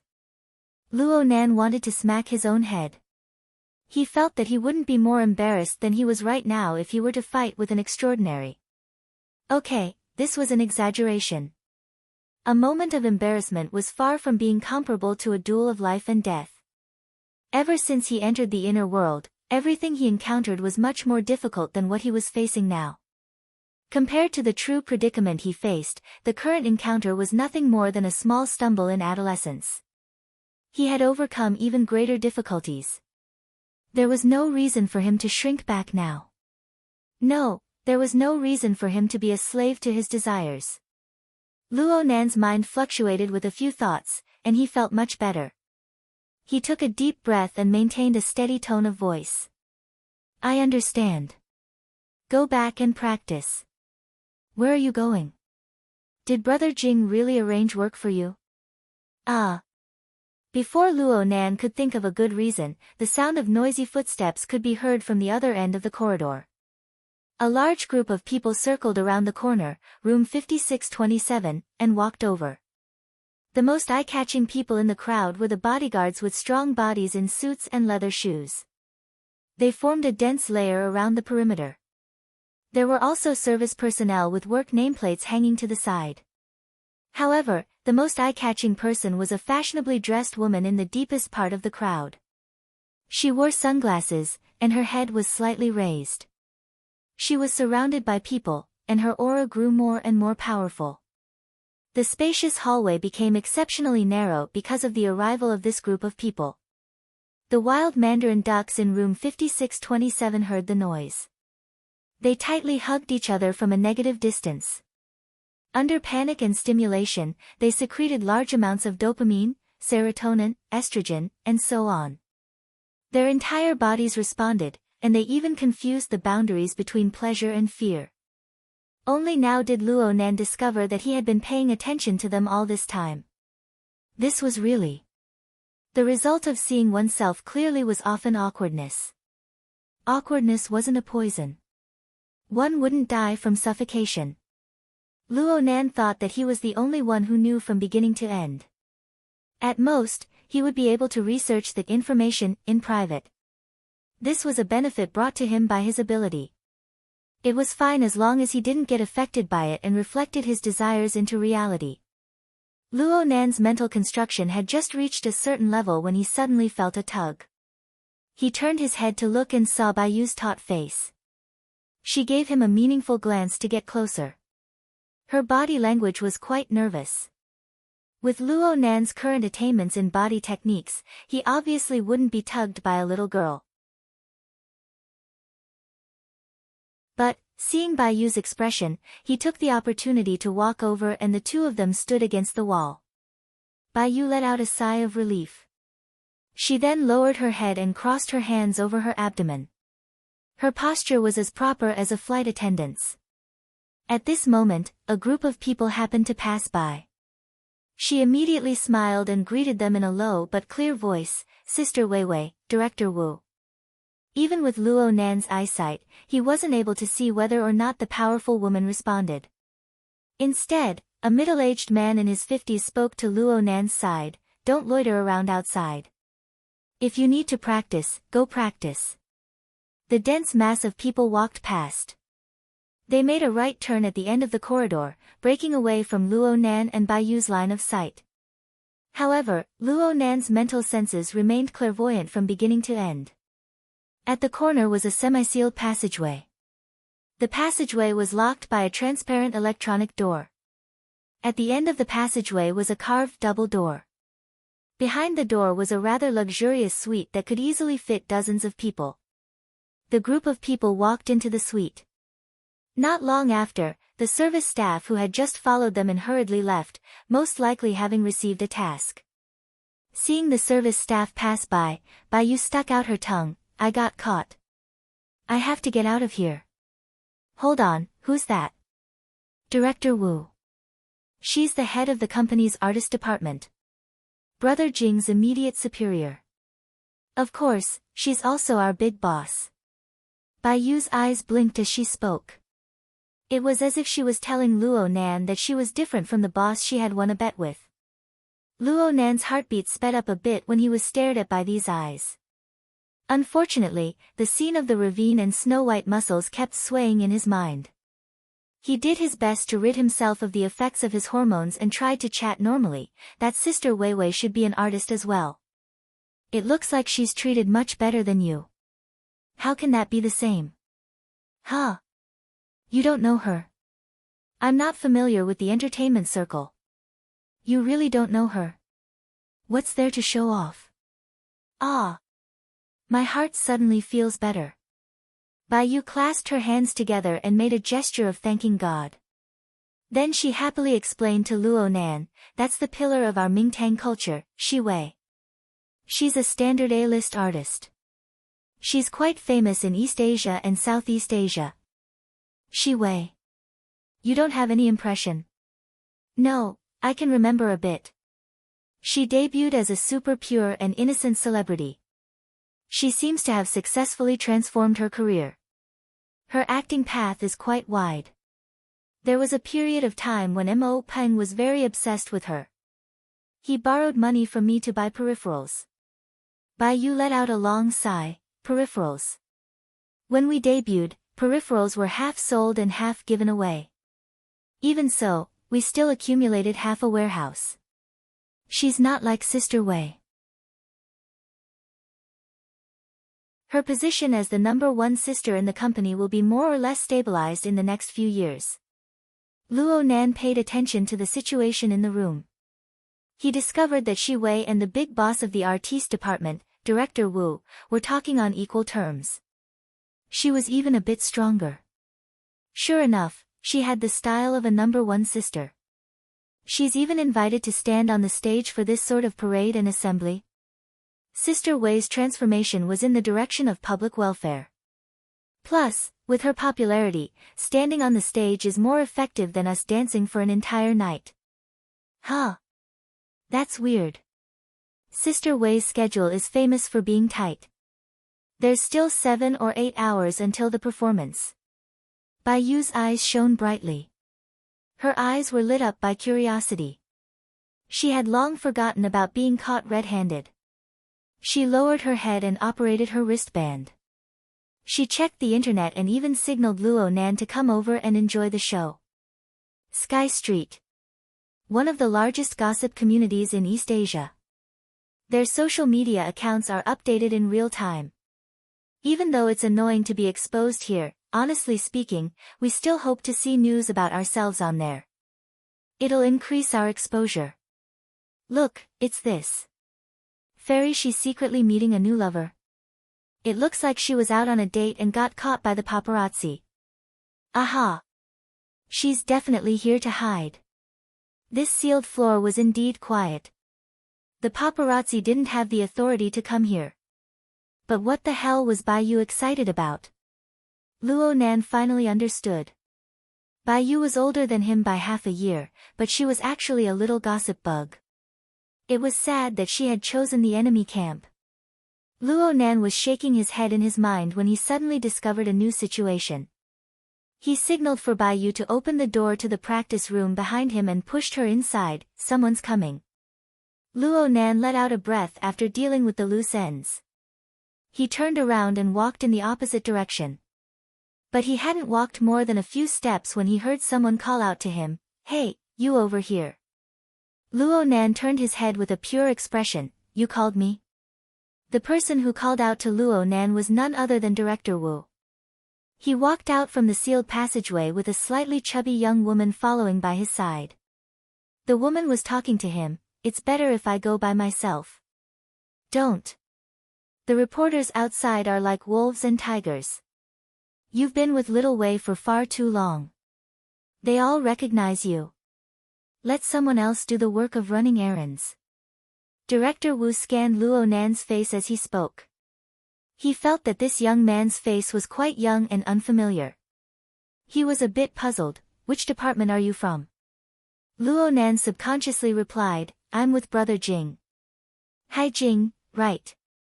Director Wu's gaze swept over the nameplate on Luo Nan's chest and he felt relieved. He signaled for Luo Nan to come over and instructed, "You and Assistant Meng exchange numbers. Remove the nameplate and go to Ruifeng building. Bring back the pre-ordered breakfast set. I've already trained you guys on how to hide from reporters. Be smart." There was no need to explain the cause and effect.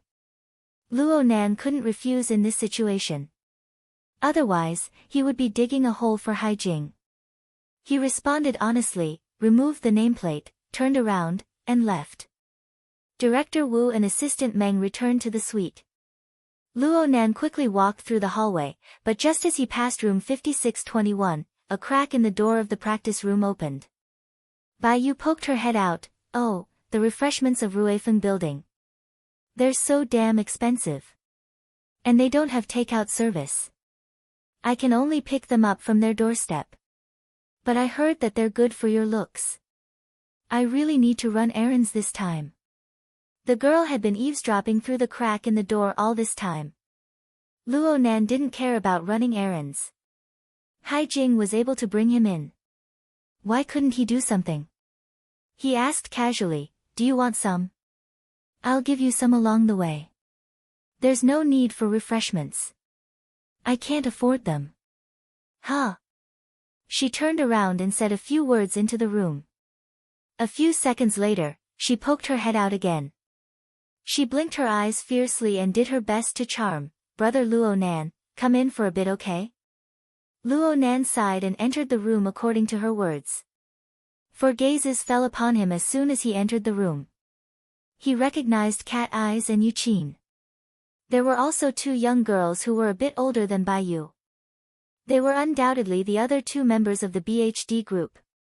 Hai Jing had mentioned before that one of them was Shui Yuan, who had the nickname of Housekeeper.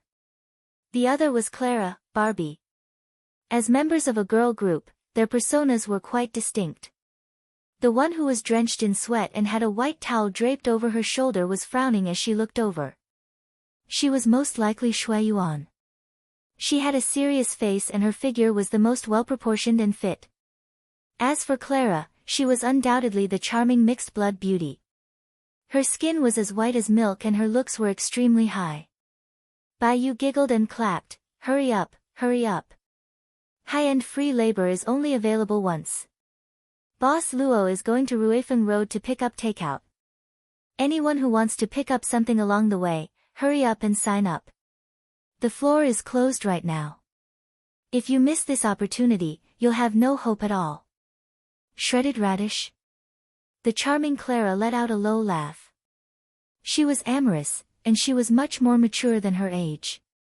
She also casually created a new nickname for Luo Nan. Barbie. Doll. As the captain, Shui Yuan naturally opened her mouth to reprimand her team members for their impolite actions. But when the nicknames of these two were linked together, it was quite funny. Shui Yuan acted as if she didn't notice. She took the initiative to extend her hand. You must be student Luo. Hello. Luo Nan extended his hand in response, but he was slapped away by Cat Eyes who had just walked over halfway. Cat Eyes didn't care about Luo Nan and Shui Yuan's awkwardness. She clapped her hands to attract everyone's attention. If we delay any longer, we'll miss breakfast time. The boss is running errands for Shi Wei. It takes around half an hour for him to go back and forth to Ruifeng building. The other takeout deliveries should arrive around this time as well. How about this, everyone can order their own food and wait for the boss to come back to bring it up at the same time. No problems, right?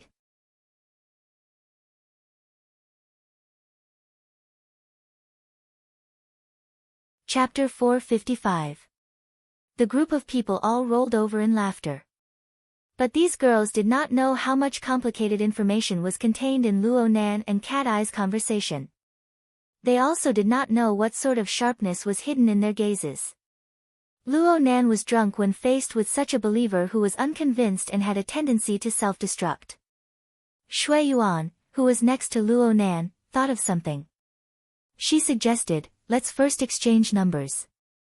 We'll send our orders to student Luo to avoid mistakes and to avoid transferring again. Bai Yu was the first to agree. But she turned around and revealed a fierce expression, if the private numbers of 3 future idols get out, you're dead for sure. Unfortunately, no matter how much she twisted her face, her adorable round face could only show cuteness. Luo Nan shrugged and extended his hand to exchange numbers with them. He also gained the friendship of the BHD girl group. He waved his hand, turned around, and walked out. You guys hurry up and order your food. Also, please pay attention to the type of food. Fast food and pastries are the best. I don't want to have to wait downstairs for a dozen or 20 minutes after coming back.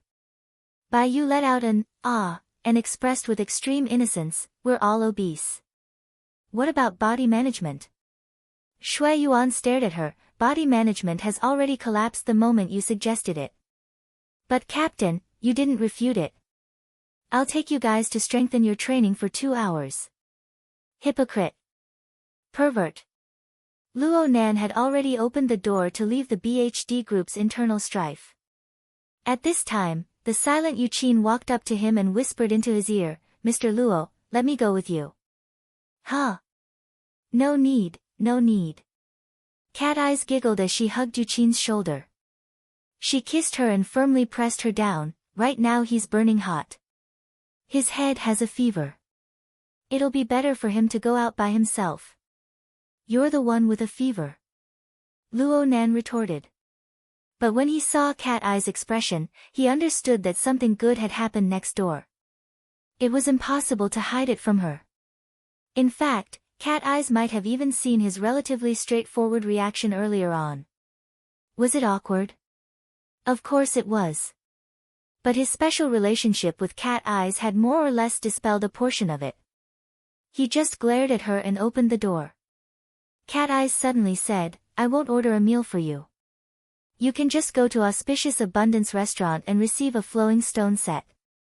It's simple and quick. Thank you, boss. As she spoke, Cat Eyes gave him a salute. Luo Nan turned his head, speechless for a time. He didn't know the market price of Ruifeng restaurant, but from the look of fear on Bai Yu's face, he could tell how powerful the flowing stone was. Fortunately, he had just earned a large sum of money last night, so he had some confidence. In the end, he just waved his hand and walked out of the door. The elevator required them to pass by room 5627. Luo Nan noticed that the wild mandarin ducks were still inside. They were already neatly dressed, and they stuck to the door with one in front and one in back. They used the visual system of the door to observe the situation outside. They were at a loss as to whether or not to open the door. Luo Nan's sudden passing caused the male artist to jump in fright. He blurted out a curse, you're asking for a beating. Luo Nan raised his eyebrows. He didn't stop and just walked straight past. The male artist finally confirmed that there was no one outside the door. Just as he opened the door a crack, there was a loud thud and the door shook. He went, ah, and fell back, bumping into his completely defenseless bedmate behind him. The female artist screamed and fell back. Fortunately, she reacted in time and held on to the male artist, so she didn't fall down. However, the collar of the male artist's shirt made the female artist choke. Luo Nan used his interference power to vent his anger, then he took the elevator downstairs. The female artist screamed and fell back. Hai Jing discovered that Luo Nan had gone out from the nameplate information system and asked. The boss was embarrassed when he found out about the situation. He wanted to send someone to take his place, but Luo Nan refused. Luo Nan didn't care about running errands. Peony's so-called perfect plan wasn't feasible, and he was already idle. It wasn't bad to have something to do. Also, since Ruifeng restaurant's refreshments were famous, there was no harm in giving some to Mo Ye and the others. Wasn't this supposed to be a visit? Luo Nan soon exited the office building. According to the display of the electronic map, he needed to cross the plaza to the opposite block. Crossing the plaza, which could hold several 100,000 people, was not a matter of a few steps. Due to the demonstration, some public transportation was restricted. He had to either ride a bicycle or rely on his 2 legs. In short, it was physically exhausting work. Bicycle, leg, single leg, car. Forget it. Let's just ride a bicycle. Luo Nan turned off the electronic map. Before this, he had already locked onto the location of the legendary Ruifeng restaurant through his mental senses. Right now, he wasn't afraid of walking the wrong way even if he closed his eyes. Luo Nan rode his bicycle across the plaza. Right now, the municipal plaza could be considered to be a sea of people. The bicycle needed to take many detours before it could find the specially opened evacuation tunnel. The bicycle could travel relatively smoothly. Luo Nan's wristband vibrated continuously. It was a screenshot of the order sent by the BHD group. 1, 2, 3, 4. Oh, the 4th ring wasn't from the wristband. It came from the connection between Luo Nan and ink on the mental plane. The source came from Peony, who was still wandering halfway. How's the progress? If you want to do this sort of plan again, then find someone better. Luo Nan roughly observed the situation around the municipal plaza. The living starry sky was becoming more and more crowded. It was like a river overflowing under a torrential rain. Millions and millions of stars flowed endlessly, refreshing at every moment. If Luo Nan wanted to search for ability users, mutants, or even darksider species like the Wraith sign, Luo Nan would not be afraid. But if he wanted to search for Phase 2 infected. Phase 2? You want to search for Phase 2? Peony was surprised for once. What's wrong? Right now it's estimated to be Phase 2. Of course I want to search for Phase 2 and be vigilant against Phase 3.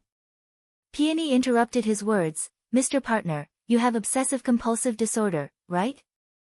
Cough. That's because I lack common sense. Right now in the world, there are no methods outside of the laboratory that can effectively determine the existence of Phase 2 infected. Especially in this sort of environment. I believe this is the most basic of common sense. You're not going to search for Phase 2. Of course. Phase 1 is the source of infection for mutants. Phase 3 is the target for primary mutants. These are the targets of search that have actual meaning. I know that Phase 2 infected people have more value in management, but that's only in theory. It doesn't have any actual meaning. Perhaps only people with severe obsessive-compulsive disorder would consider things from this angle. Luo Nan was certain that if Peony stood in front of him, he would accelerate at full speed and crash into her.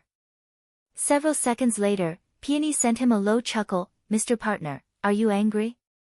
Luo Nan ignored her. I'm sorry.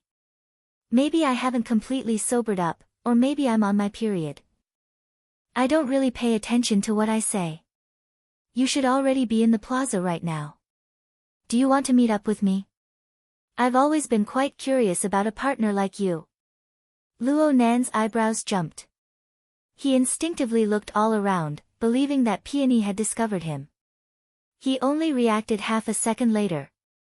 She was still walking leisurely on the road right now, and ink was her best informant. But on the other hand, Luo Nan had displayed a degree of familiarity with the current situation of the plaza because ink was together with her. This made Peony make a judgment that matched the facts. Did he give himself away? Luo Nan hesitated for a moment. He wasn't interested in maintaining a sense of mystery, but Her Majesty Empress Wu must have had her reasons for arranging this pattern. There was no need to complicate matters.